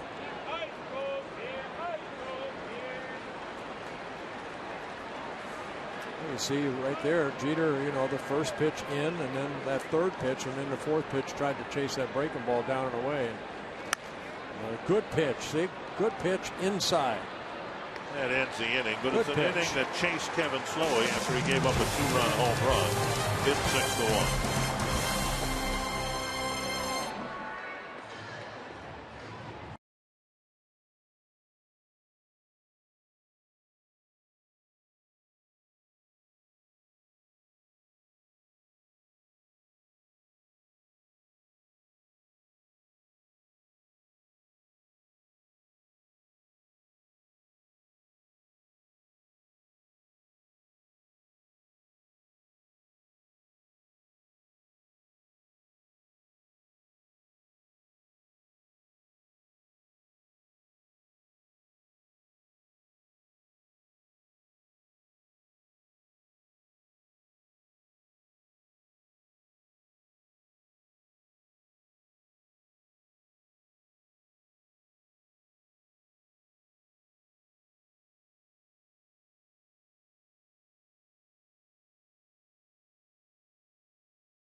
Well, Kevin Slowey early on really hit his spots. Did a good job of working the ball down right there to Jeter and also Granderson. But then right there to Martin in his first at bat, the solo home run that tied the game at 1 apiece. So Slowey had some good pitches, and then he had some not so good pitches that the Yankees didn't miss. We're into the Coors Light 6th inning, but we are not, however, into the Coors Light. Not yet. Ball one. Luke Hughes leads off the sixth for the Twins against Phil Hughes. A ball, now a strike. Yeah, Phil Hughes has retired 11 straight Twins. Going back to the double play that Tassoni hit into in the second inning. Foul back. Just the home run by Plouffe in the first, and then Kubel leading off the second. Walked on a close 3-2 pitch. That's how razor sharp Hughes has been here tonight. I go back to Danny Valencia's fly ball in the second inning. Excuse me. And up high, 2-2.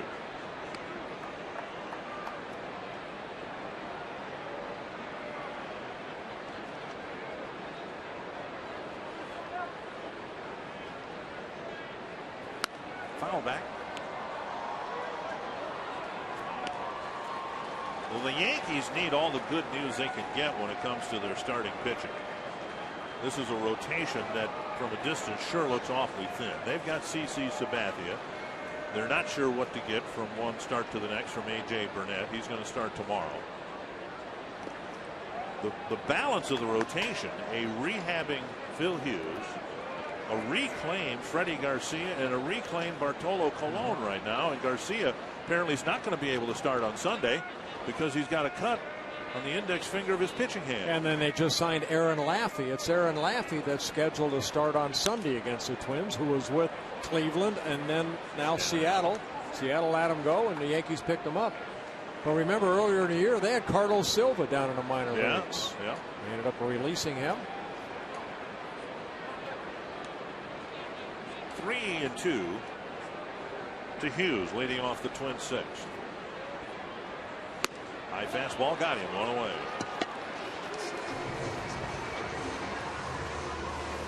So Phil Hughes strikes out Luke Hughes for his second strikeout. High fastball. There's the CenturyLink high-speed pitch. Kevin Slowey starting this ball game, 5 2/3 innings, clocked as high as 90, and Phil Hughes at 93. Nishioka grounded out to third his first time up. He takes a strike.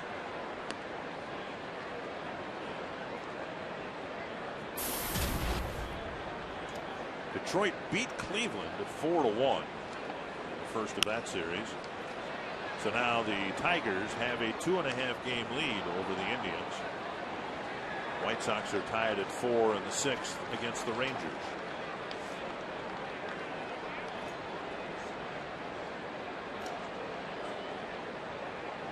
Two strikes to Nishioka.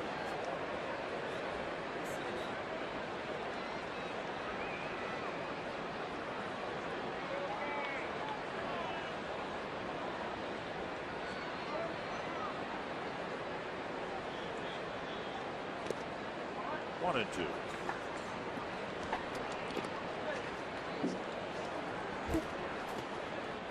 So with Detroit winning and Chicago in a tie game right now with Texas, there are the standings in the Central.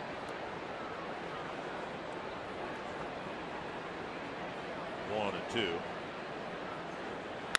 That's to center. Playing the right depth, Granderson with the catch, out number 2. Former Vikings Tavares Jackson, Sidney Rice, and offensive coordinator Darrell Bevel will face their old team Saturday night. You can log on to read how their former teammates feel about seeing them again. Check out that story and more at foxsportsnorth.com. 2 gone on the sixth, and here's Ben Revere. Revere with a bouncer to second and a pop-up to third. Pitch count outstanding for Phil Hughes. 70. This will be 72 pitches.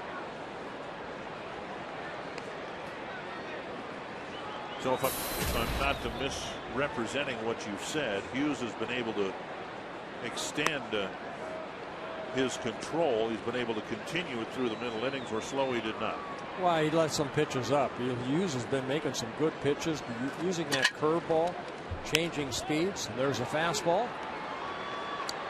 Jeter guns it across to get Revere another 1-2-3 inning. The 5th inning in a row where Hughes has faced good 3 men.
Having a good time, and we're going to continue to having a good time on Twins Live, presented by CenturyLink, featuring the Toyota post-game wrap. Immediately following last pitch, we're going to discuss the Bronx Bombers and the home runs. Russell Martin has gone deep twice tonight.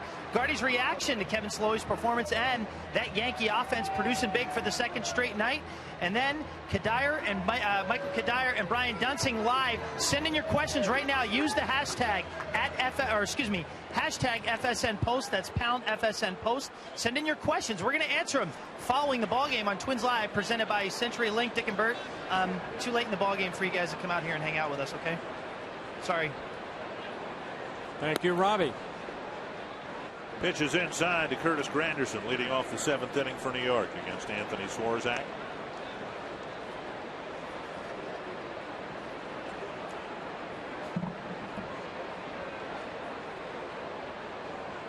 Swarzak left in the bullpen at the expense. Well, let me turn it around. Slowey given the spot in the starting rotation at the expense of Swarzak, who's left in the bullpen. Only because Swarzak has accepted the role of what he's in right now. Spot starter, kind of a long guy out of that bullpen, where Kevin Slowey had a tough time with it. Ended up, going on a disabled list, went down to the minor leagues, rehab. When Baker went down, Scott Baker went down, it was Kevin Slowey that got the call up.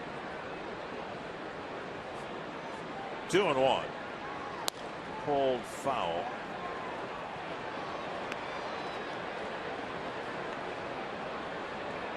Two and two.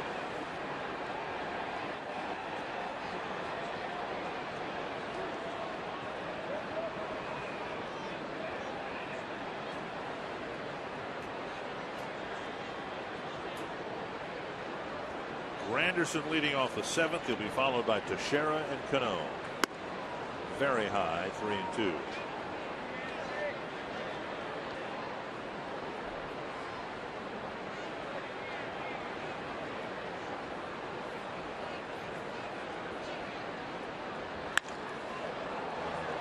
Liner ripped to center field, the leadoff single in the 7th. Granderson gets his second hit of the ball game. Can make your next event a truly memorable occasion. Business meetings, receptions, holiday parties, even a wedding ceremony at home plate. Target Field has 25 distinctive venues, provide a unique combination of stunning spaces, dramatic views, and extraordinary catering. For more information or to book your next event, go to Target Field Events at twinsbaseball.com or call 612-659-3870. Fly ball to center. Ben Revere's got it measured. One down. You read that very nice to Peyton and Deanna. Right. Yep, very, very well, nice. I read it nicely, I'd like to think, to all our viewers. They just happen to be in the booth with us. There's Peyton and Deanna.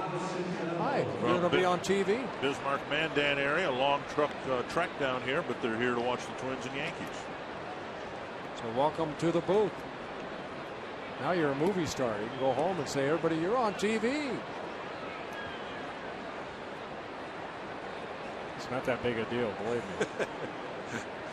Fox Tracks brought to you by Carrier.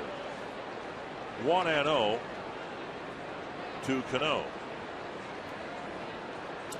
Rangers have opened up a 7-4 lead over the White Sox. White Sox put Philip Umber on the disabled list today after he took a line drive against the forehead last night.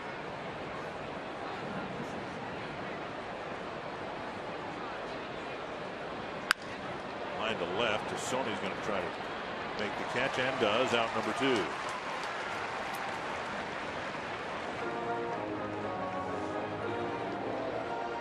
And that'll bring up Nick Swisher.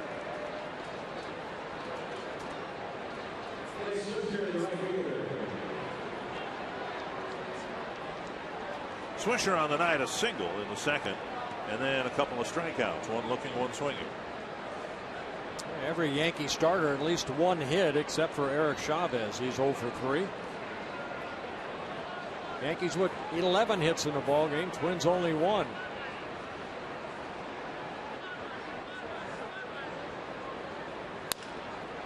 Morneau catches a foul ball.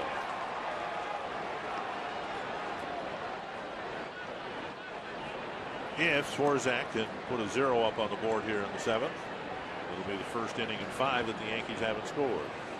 Swarzak got that ball back. He looked at it and didn't like it and threw it back to the catcher. Well, it might have been scuffed a little bit. That ball might have had, a big cut mark in it or something. Well, it should be taken out of the game then, for heaven's sake. He should be throwing it again right now. Well, that's the integrity of the game. If the ball isn't perfect, you ought to take it out of the game so it's fair for everybody. Taking all the fun out of the game. I bet you they go through maybe, 12 to 14 dozen balls in today's game. Any pitch that hits the dirt is taken out of play at that time. Right, just not fair. It might be reintroduced later on. 2 strikes.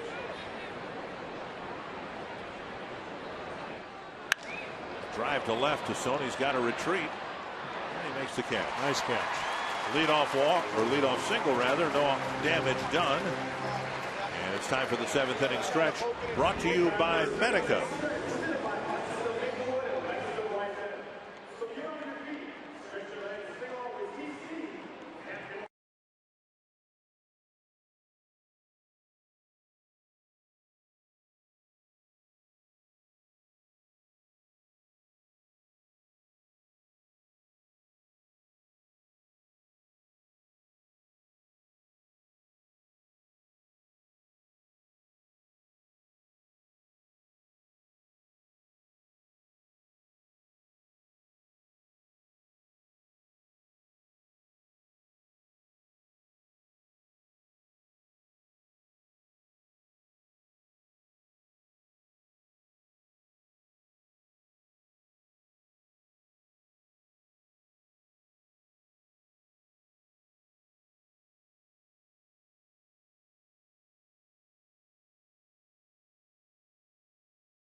On Fox Sports North is brought to you by McDonald's. Right now, you can get 20 crispy chicken McNuggets for just $4.99 at McDonald's. And by CenturyLink. Quest is becoming CenturyLink. Your link begins here. Find out more at CenturyLink.com/link. The Twins need to get something done here against Phil Hughes. The only guy who's done anything against him, the only hit that Hughes was allowed to Trevor Plouffe. His home run in the first inning gave the Twins a very brief 1-0 lead. Yeah, after 1 out, Plouffe got a high fastball and hit it in that left field bleacher area, and the Twins took a 1-0 lead. Well, it's been all Yankees and Phil Hughes ever since. Plouffe, Mauer, and Morneau here in the 7th inning. The frustration against the Yankees is magnified in the playoffs. The Yankees have bounced the Twins out of the playoffs every year they face them. So you wonder, well, do the Yankees ever lose a playoff series? And of course they did last year to the Rangers, and the Rangers did to the Yankees what the Yankees have done to the Twins. They won the series 4-2. They outscored them 38-19, 2-for-1 in the 6-game series. Out-hit them 63-38.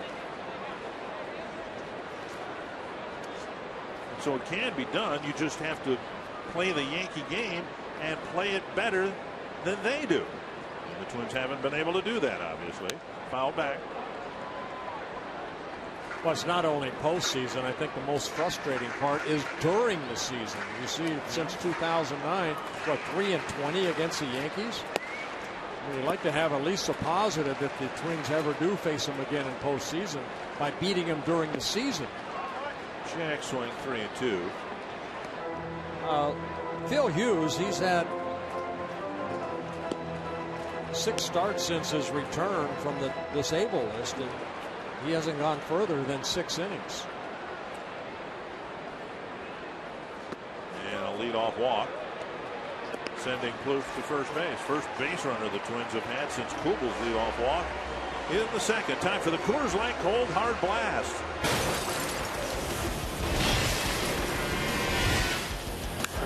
That was Trevor Plouffe getting a high fastball in the first inning. Gave the Twins an early 1-0 lead. His 6th home run of the year. Bauer with a couple of infield pop-ups. Second walk in a ball game for Hughes.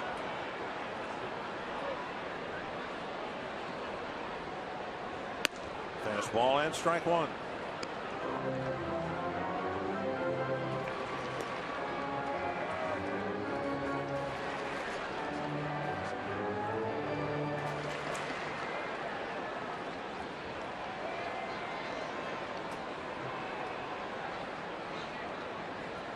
Popped up center field, and it's Granderson with the catch, 1 away.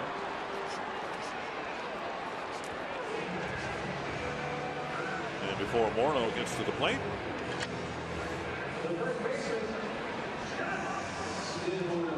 the Pepsi Max in-game box score.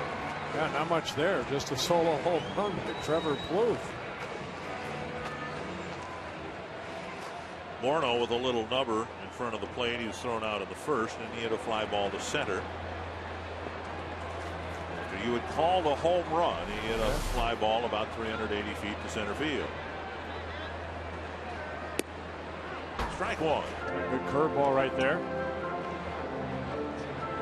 It was a disappointing reversal of a home run call, yet maybe a significant positive step for Morneau, who pulled the ball, a 95-mile-per-hour fastball from a left-hander, and could not hit the ball any harder than he did. That it went just foul upon review was disappointing, but the fact is that's not, I don't think, the type of swing we would have seen him put on the ball before he had his neck taken care of.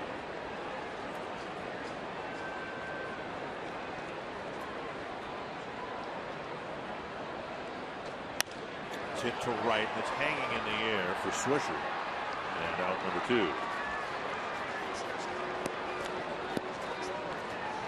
Window Concepts, window of opportunity. Jason Kubel providing one of those 3 Twins wins over the Yankees with a dramatic grand slam against Mariano Rivera. Yeah, 5 home runs against the Yankees, a .293 hitter. And a lot of the runs that he's driven in were big runs.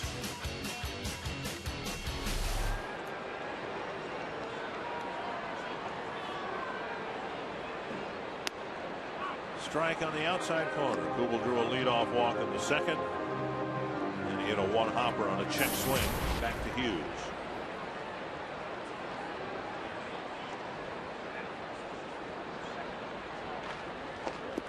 In the dirt, Martin throws to first. Plouffe gets back.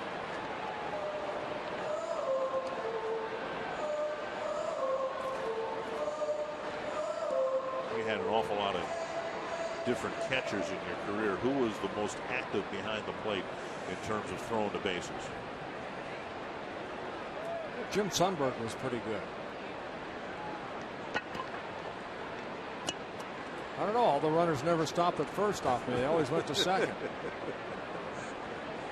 Well, we've seen Ivan Rodriguez pick off Twins runners at second base. Manny Sanguillen was kind of that way. You know, he'd lead off, he'd throw the ball behind the runner.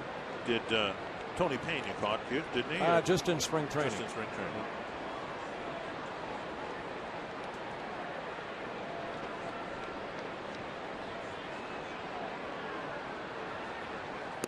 You know who had a cannon when I was younger? When I first signed with the Twins, I played instructional ball with Rick Dempsey.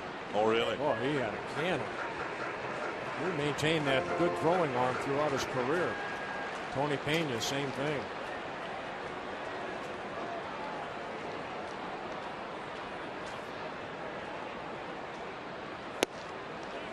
Inside, I've always been surprised with Kubel taking a walk, and now Parra walks, setting the Twins up here for, they hope, a big hit by Valencia. I've always been surprised that there aren't more throws to the bases, a quick trip to the mound by Russell Martin. I mean, you're talking about a throw to first, 90-foot throw. Shouldn't be that tough. And how many runs might that save just by keeping that runner a little bit closer? If a throw from the pitcher to first is intended to keep the runner closer, wouldn't a throw from the catcher serve the same purpose? Well, a lot depends, you know, if there's a left-handed batter up, you know, that guy's trying to throw around a batter. Ball gets away, all of a sudden that runner that's at first ends up at third. So it sometimes can be a dangerous throw. One strike to Valencia. An outfield fly to right in the second, and a pop-up to Martin in the fifth. Twins need a jolt here. They've seen an early 1-0 lead evaporate. Fouled back, 2 strikes. Boy, good swing right there by Danny, and just got underneath it. Like to have that one back. Let's see, not a lot of pitches so far, 19 here in the 7th. That's how you go deep into the ball games, by quick innings, quick outs. Hughes has been able to do that.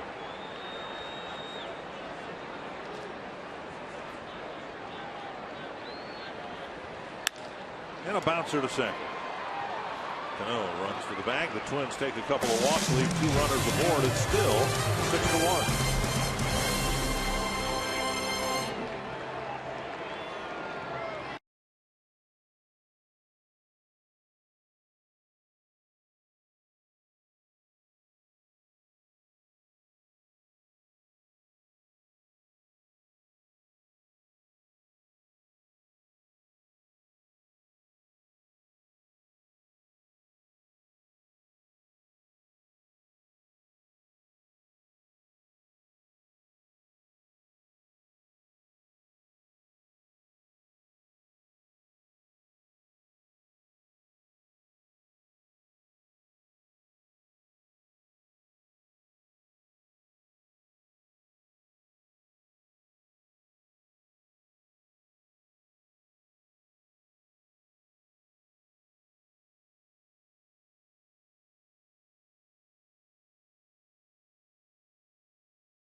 Phil Hughes, who's been the Jimmy John's delivery of the game. Well, Hughes, 7 innings, his longest outing so far this year. Only 1 hit allowed, and that was a home run by Trevor Plouffe, the second batter he faced in the ballgame. Other than that, he's just shut the door. And we go to the 8th inning to for the Yankees, and it will be Eric Chavez leading things off against Anthony Swarzak. 1 strike. Swarzak relieved Kevin Slowey, the starter, in the 6th inning. Got the final out of Jeter. Gave up a hit in the 7th, but then got out of it. 1-1.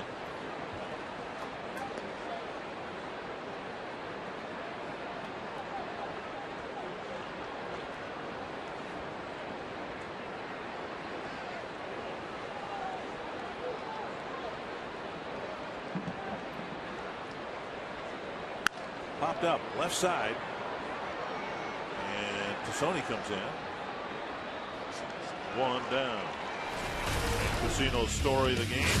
Trevor Plouffe with some power, but the Yankees beat him up. Yeah, Trevor Plouffe, the first home run the Twins will hit against the Yankees this year, gave the Twins a 1-0 lead. But you look so much in their lineup, the middle part of the lineup, all of a sudden it's that number 9 hitter, the catcher, Russell Martin, hitting 2 home runs, a solo in the 3rd and a 2-run home run in the 6th inning.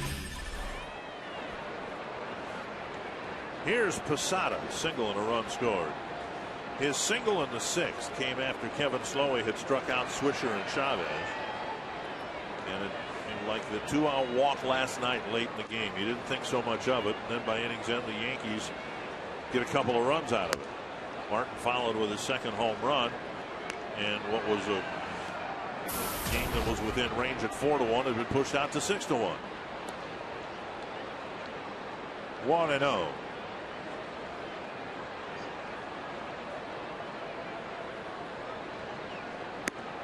And that clips the corner.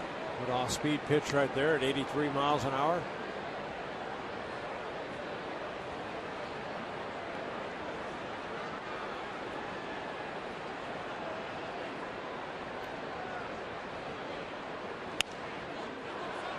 One and two. The Rangers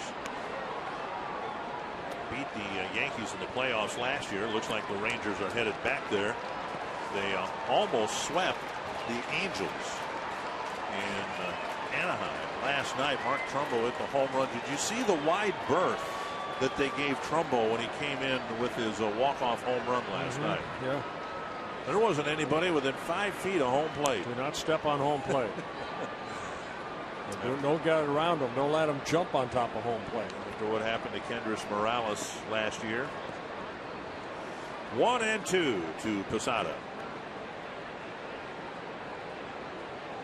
It was such a vital home run for the Angels. It kept them 6 games back instead of otherwise being 8 games back. That'd be almost as far back as the Twins are right now. 1-2. And a bouncer. Foul. So you look at the American League, and right now the American League Central is the best race going. I mentioned the Red Sox and Yankees have the race going for who's in first place, but it's a foregone conclusion they're both headed to the playoffs.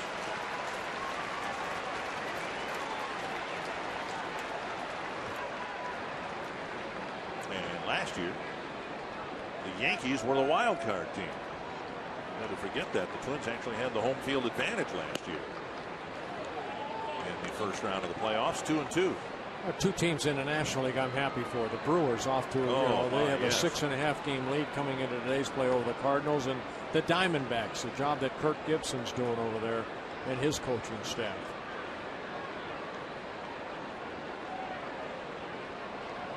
Three and 2 now to Posada. Phillies with 80 wins, best record in baseball, but they were supposed to be that good. Right. And then you look at Milwaukee kind of pulling away from St. Louis. Cincinnati's had kind of the same type of season the Twins have had, with a lot of injuries, and they've never really been able to put anything together.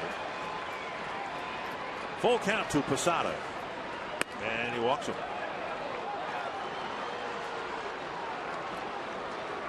Great place to gather your business, church, or family group right here at Target Field. And there are some dates in the final month of the season that might be the perfect fit for your group outing. Call 833-TWINS or visit twinsbaseball.com/groups to check out the options available to groups of 25 or more, and we'll see you here at the ballpark. 1 on, 1 out, and here's Martin, who already has 2 home runs.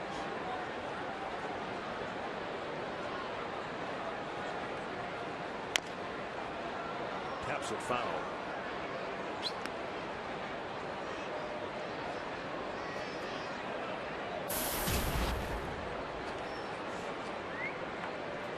Alex Rodriguez hit 3 in a game a little more than a year ago.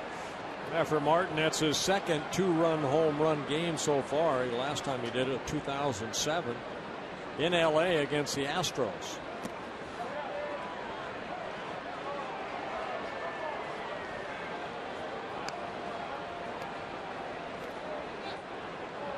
One and 1 on the check swing.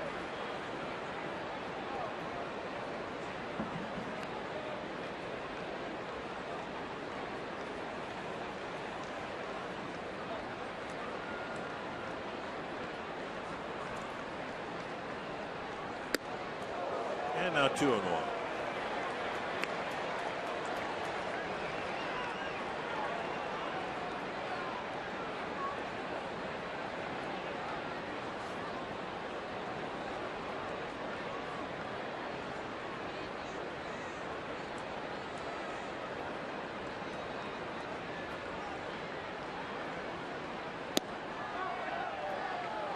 gets the corner and evens the count.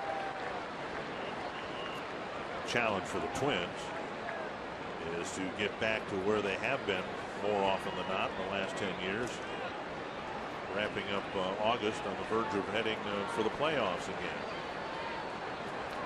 And Swarzak might fit into the pitching plans next year. That's hit deep to the right field corner. And that ball is foul.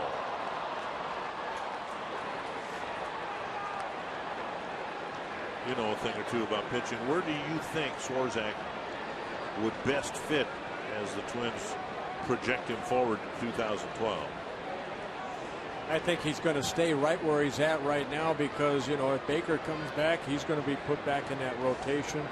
You know, Swarzak needs to really work his tail end off during the winter, come to spring training, and you don't know what might happen for the Twins organization. He definitely has starter stuff. It's just sometimes guys in the bullpen have to wait, and Swarzak has waited. I think the starts that he's had, he's proven that he can start at the major league level. He almost no-hit the Angels in his first start of the year. The Twins have Baker under contract for next year, Blackburn under contract for next year, Pavano. That leaves well, you know, Dunson's going to be in the rotation. And Liriano, who right now has been going on a year-to-year basis. 2-2 to Martin. Swarzak in the game kind of stuck in the mud here in the top of the 8th. Check swing, 3-2. Well, through all the losing the Twins have gone through, the starting staff for a little while in late May, early June, part of July pitched pretty good, but really after the All-Star break they have really struggled.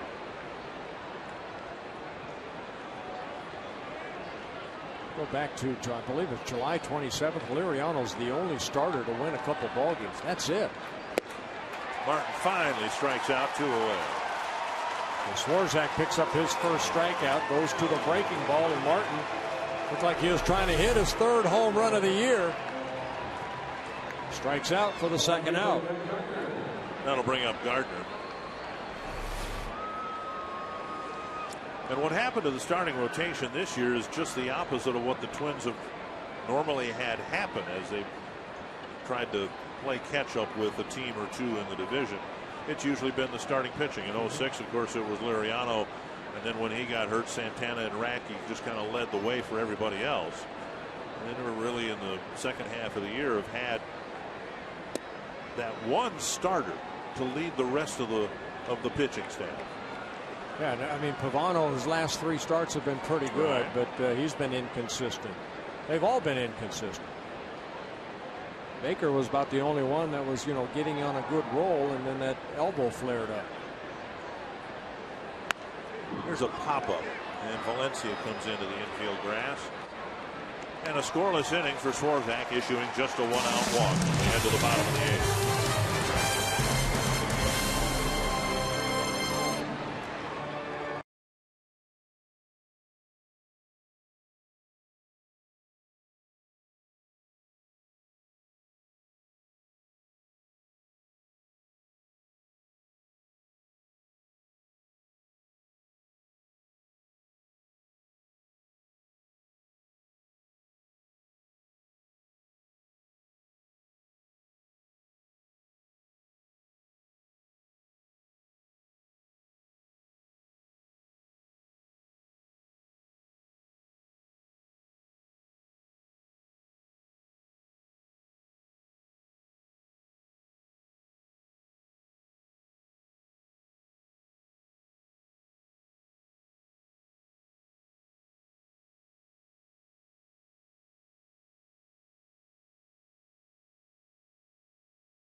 Any plans to tweet? Twitter? No. I actually got a phone that won't tweet. I asked for that. So if you have a question for Ron Gardenhire, you're out of luck. But yeah, you know what? I don't even know if my phone does tweet. Your phone tweet? Might find out later tonight. Michael Kadire, Brian Dunsing will take your questions if you tweet them to them at pound FSN Post. They'll join us live and answer a couple during the CenturyLink post-game show. Here's Rene Tassoni leading off the 8th inning. And strike one, strike two. Well, don't you have to have friends to tweet? Yeah. What if you have no friends? Who do you tweet? You can just follow other people's friends, I think, from what I understand. Well, maybe I could make a friend then if I tweeted. Interesting. 2 strikes to Tassoni. He'll be followed by Hughes and Nishioka, fouled away.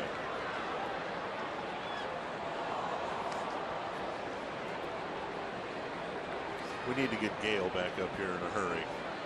She is up here. Oh, is she here? Yeah, all the wives are together tonight up in the suite. I didn't know that she was amongst the wives. 1-2 to Tassoni.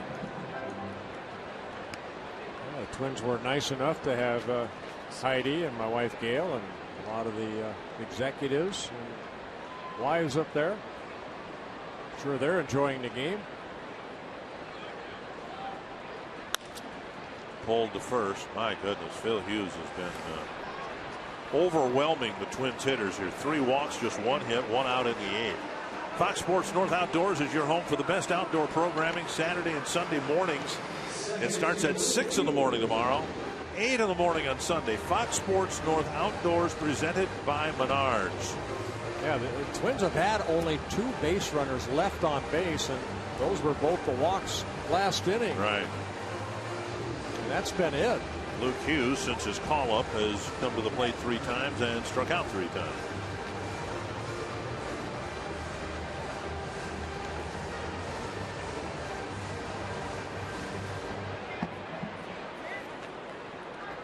Called out on strikes in the 3rd, went down swinging, leading off the 6th.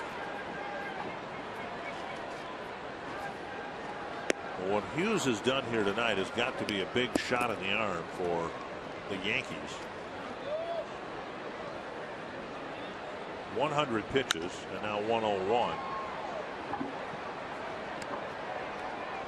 When you look at the Yankees, who will be in the playoffs, and the other teams they might face, you have to objectively, I think, say they have more question marks in their starting rotation than the other 3 teams have combined.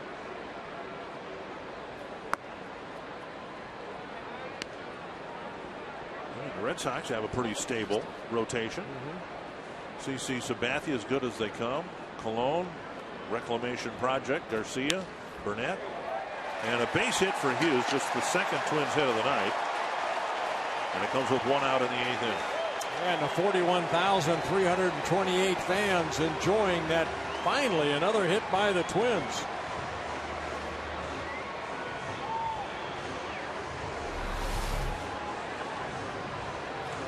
A tough pitch down and away. Breaking ball down, and Hughes hitting it sharply in that hole in the left field. Larry Rothschild to the mound. Don't anticipate a pitching change here. Hey, gave up a hit. Larry Rothschild saying, hey, what's going on? You okay? I think just making sure because of the pitch count right now at 103 pitches. Again, Hughes making his 7th start since coming off the disabled list. He was put on a disabled list in the middle of April. It was not activated until July 6th. His longest outing so far on the year is here tonight. Boone Logan, lone lefty in the Yankee bullpen, is warming up. Here's Tsuyoshi Nishioka. Bouncer to 3rd and a liner to shallow center field, but that's where the Yankees are playing him, and Granderson was able to make a catch.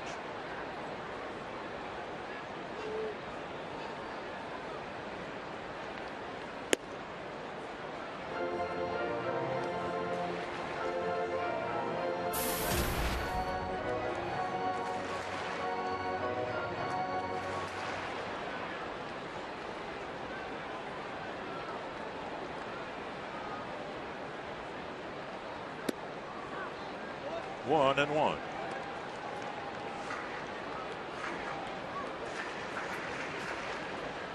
105 pitches, the season high for Hughes for pitches in a ball game. He had 101 pitches back on July 27th against the Mariners. He worked 6 innings in that ball. Line to left. Gardner with a nice diving catch for out number 2. And again, the shallow depth of the New York outfield has taken a hit away from Nishioka. There are so many scouting reports, even though Nishioka, and here comes Joe Girardi to make a pitching change, but you know, Nishioka hasn't really shown any power, so they play him shallow, and Gardner making a nice diving catch. And Phil Hughes has pitched wonderfully here tonight for the New York Yankees, giving up just a home run in the first and now a one-out hit here in the 8th. And he'll give way to Boone Logan with 2 gone in the 8th.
Here to even his record at 4-4.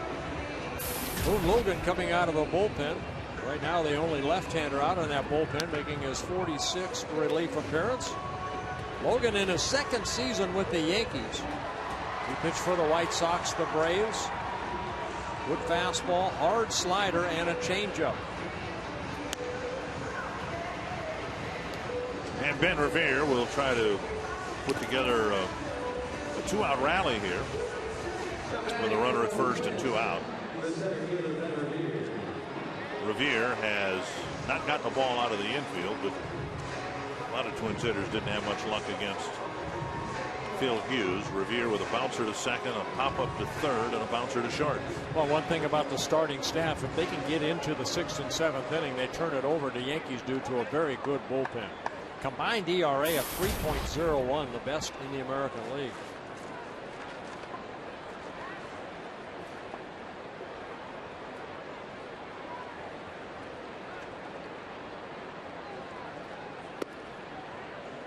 And there's ball 1.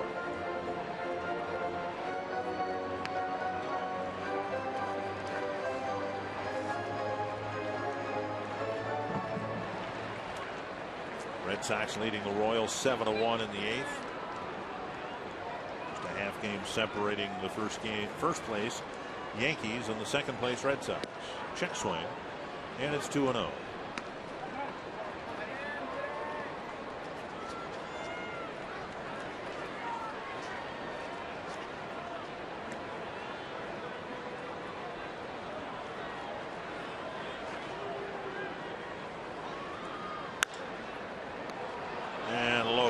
Halfway there and ends the inning. Hughes left the board. On to the 9th inning. The Yankees up 6-1.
Beautiful night, but an ugly score. It's 6-1 New York. Well, you know, this game started with the Twins organization honoring Joe Nathan for his 255th Major League save record, an all-time Twins record. A nice message from Rick Aguilera congratulating Joe Nathan, and his wife Lisa, kind of a surprise guest.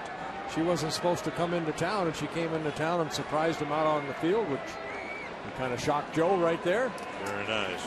Twins are hoping to get Nathan into the ball game in a save situation here in the ninth, but as it is, the Twins are down 5, and Anthony Swarzak will pitch to Derek Jeter. Fouled straight back, 1 strike. See, what Swarzak's doing right now will save the bullpen for tomorrow. So, you know, I mean, he's got, you know, this is what Swarzak's job is right now. Slowly work the first 5 2/3 innings. Now, hopefully, Anthony Swarzak can finish the ball game. And then, you know, give those guys out there, hopefully tomorrow's a closer ball game, and they may be needed.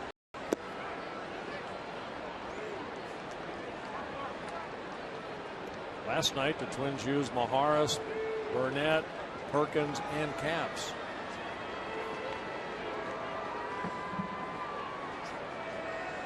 One and one to Jeter. Granderson and Teixeira the foul. Just off the plate, 2-1.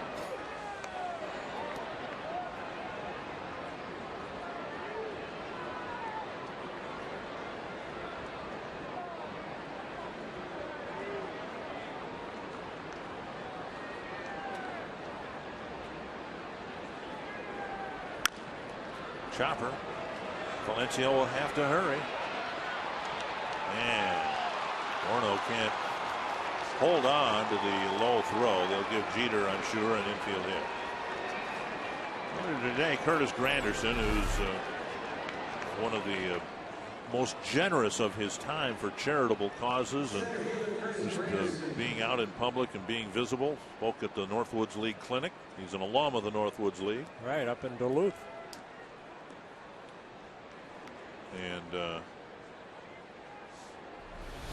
every team has a player or players that they wish they had not traded, but my goodness, the Tigers just lost a great player. He wasn't this great a player for them in Detroit, but still, just a great ambassador for the game. Yeah, he really is. Just a well-spoken young man that represents baseball the right way.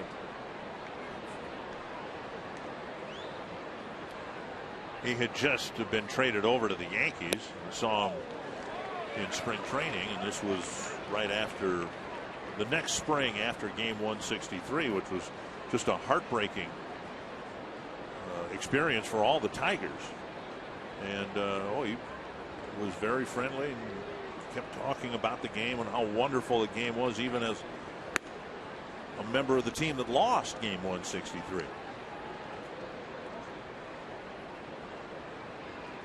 Two and one.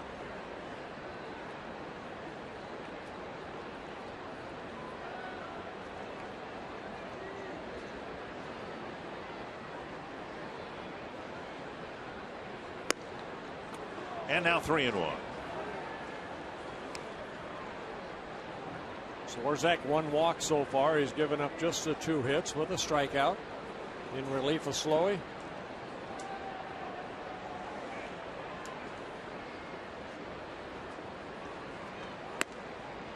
And now Granderson walks, and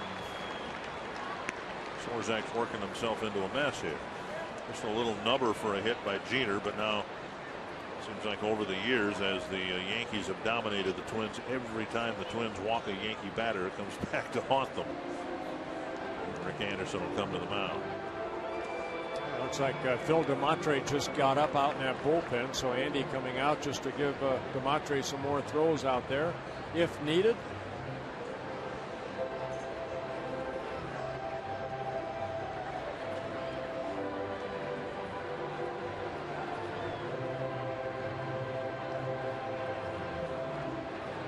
So Teixeira, who has a sacrifice fly and a double. DeMatre warming up.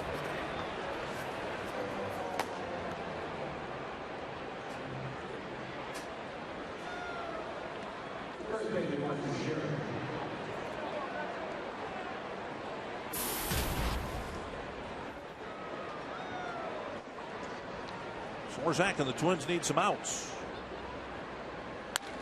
It's going to be hammered into the right field corner. Jeter around third. He'll score. Granderson right on his heels. They're going to send him. And it's a 2-run double for Teixeira, and he's driven in 3 tonight.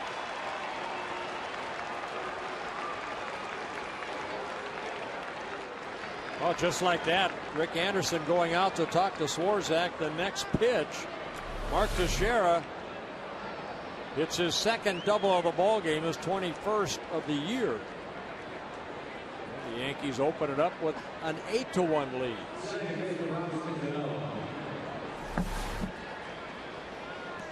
So Swarzak, who put up a couple of zeros, and they've been in short supply tonight, now finds a 2 spot up there in the 9th inning. Still nobody out, and here's Cano.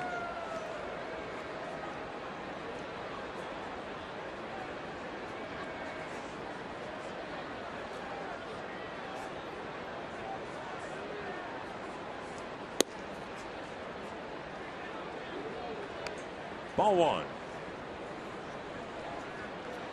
Cano with an RBI double and 2 lineouts.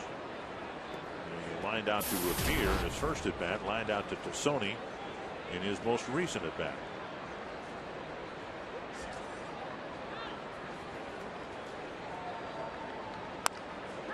Bouncer right side. Morneau has it over to Swarzak for the out, and Teixeira up a base to third.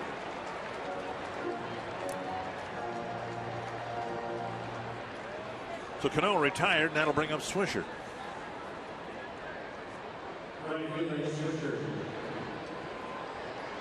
One for 4. See how the defense plays. Middle of the infield playing about halfway.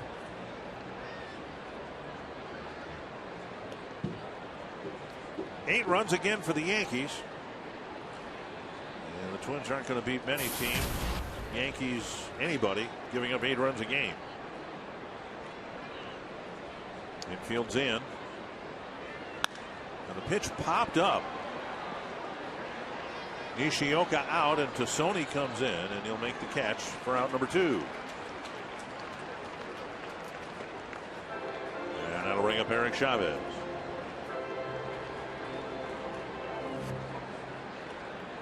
In the 9th inning in Chicago, and the Rangers have a 7-4 lead over the White Sox.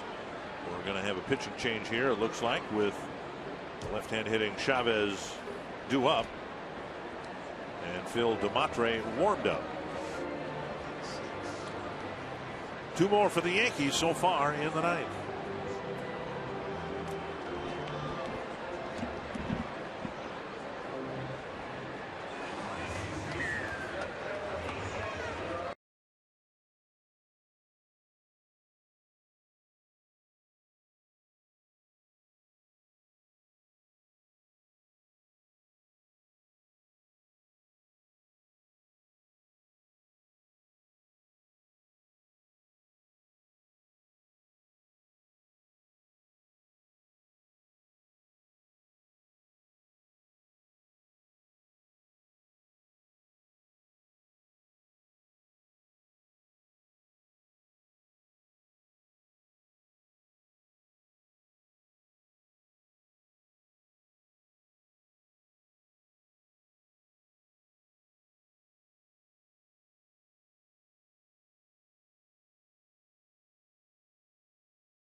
Goes through New York, you can understand why the Twins are frustrated, because they haven't been able to do much against the Yankees since 2009. Yeah, that includes postseason. So the Twins just 3-20 against the Yankees since 2009 under manager Ron Gardenhire, and it's got to be frustrating to him too and his coaching staff and all the players.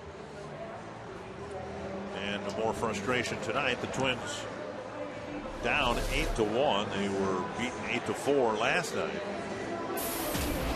But as you said, really coming out of the break, the Twins pitching has not been very good. And if you aren't pitching really well against this Yankee lineup, you're going to give up a lot of 8s. DeMatre will face Chavez here in the 9th inning. Well, the numbers on DeMatre, making his 34th relief appearance. 29 innings pitched, 15 walks, 3 intentional with 16 strikeouts. Opponents hitting .255 off of him.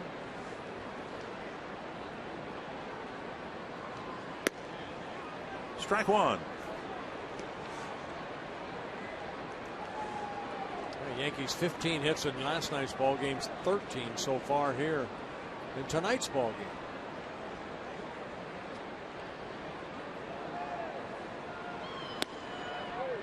Strike two.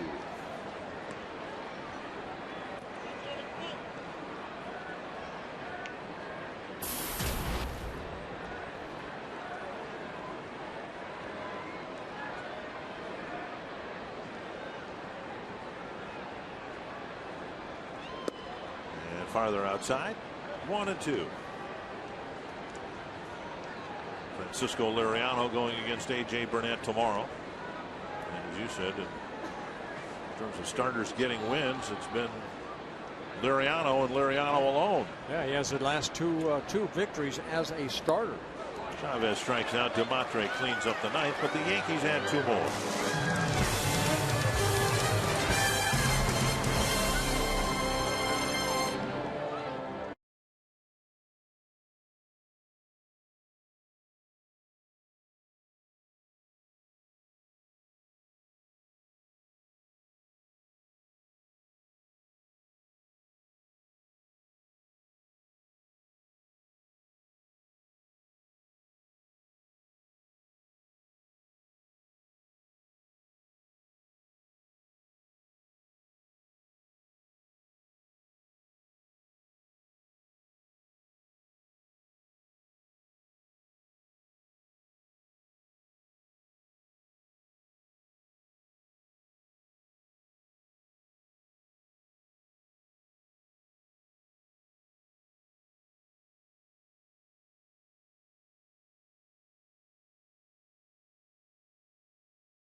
Hughes had the Twins eating out of his hand for the better part of the night tonight. That's exactly what the Twins need. A start like Bill Hughes had to here tonight. 7 2/3 innings, only 2 hits allowed, with a couple walks, a couple strikeouts. He threw 106 pitches. And the only run allowed, the home run to Trevor Plouffe in the first inning. Game reset. Twins got the first run. Yankees got the next 8. Yeah, Russell Martin with 2 home runs in a ball game. Second time in his career he's had a 2 home run game. A solo home run, a 2-run home run, and Trevor Plouffe the only really offense for the Twins. And Plouffe will hit against former Twin, very briefly, a Twin, Luis Ayala. Yeah, he's having a good year out of the bullpen. He spent about a month on a disabled list from right shoulder soreness, making his 36th appearance. 13 walks, 3 intentional. And Plouffe will lead off in the 9th against Ayala. Nunez is entered short.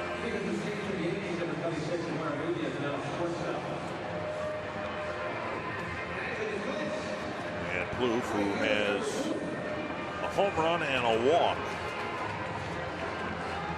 And I guess as if you're looking for an offensive star for the Twins, it would be him. Strike at the knees. Ayala pitched for the Expos, the Mets, then the Twins. Twins actually released him in 2009. Then he signed with the Marlins in his first season with the Yankees. 1-1.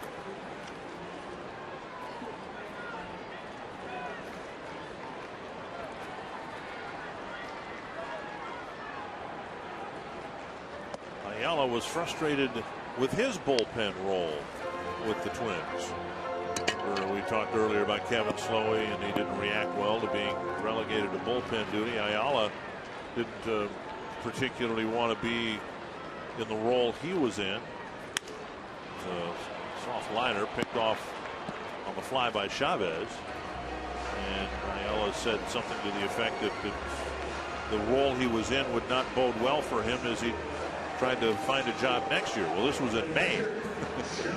And those guys didn't react real well to that. And Ayala wasn't pitching particularly well anyway, so they released him.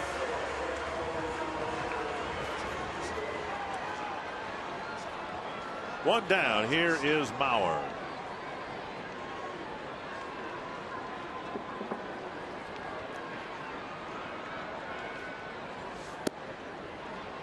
And down and in, ball one. Mauer's hit the ball in the air 3 times, once to second, once to short center field.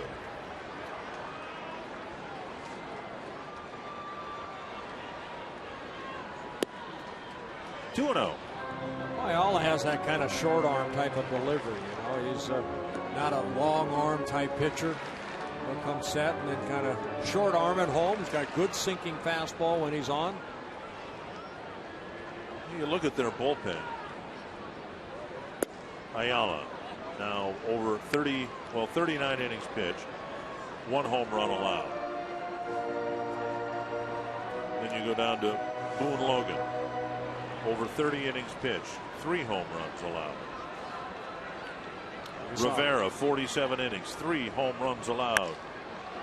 There's a drive to left center that's hit pretty well. Granderson chasing it down. Nice play by Curtis Granderson in the gap in left center. You know, in yesterday's ball game, the Twins honored Jim Thome for hitting his 600th home run, and tonight it was Joe Nathan's turn for being the all-time close leader. His wife Lisa surprised him. A very nice plaque right there for Joe Nathan, presented by the Twins, and the teammates came out with a jersey at $255. Also gave him a pitching rubber. But a lot of people saw that and wondered what that was, but that's what a pitching rubber looks like before it's embedded into the pitching mound. Anyway, we were talking about the Yankee bullpen. David Robertson now 49 in 2/3 innings. He's not given up a home run.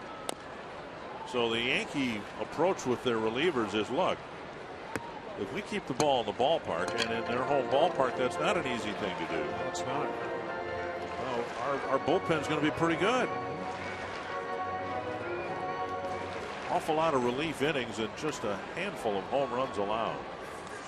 2 strikes to Morneau. Checked his swing, 1-2.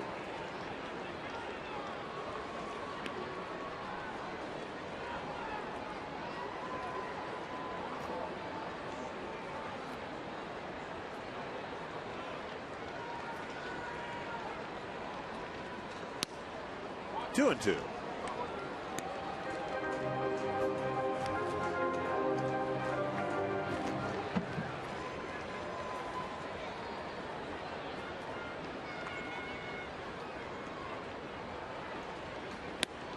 And a called third strike ends the game.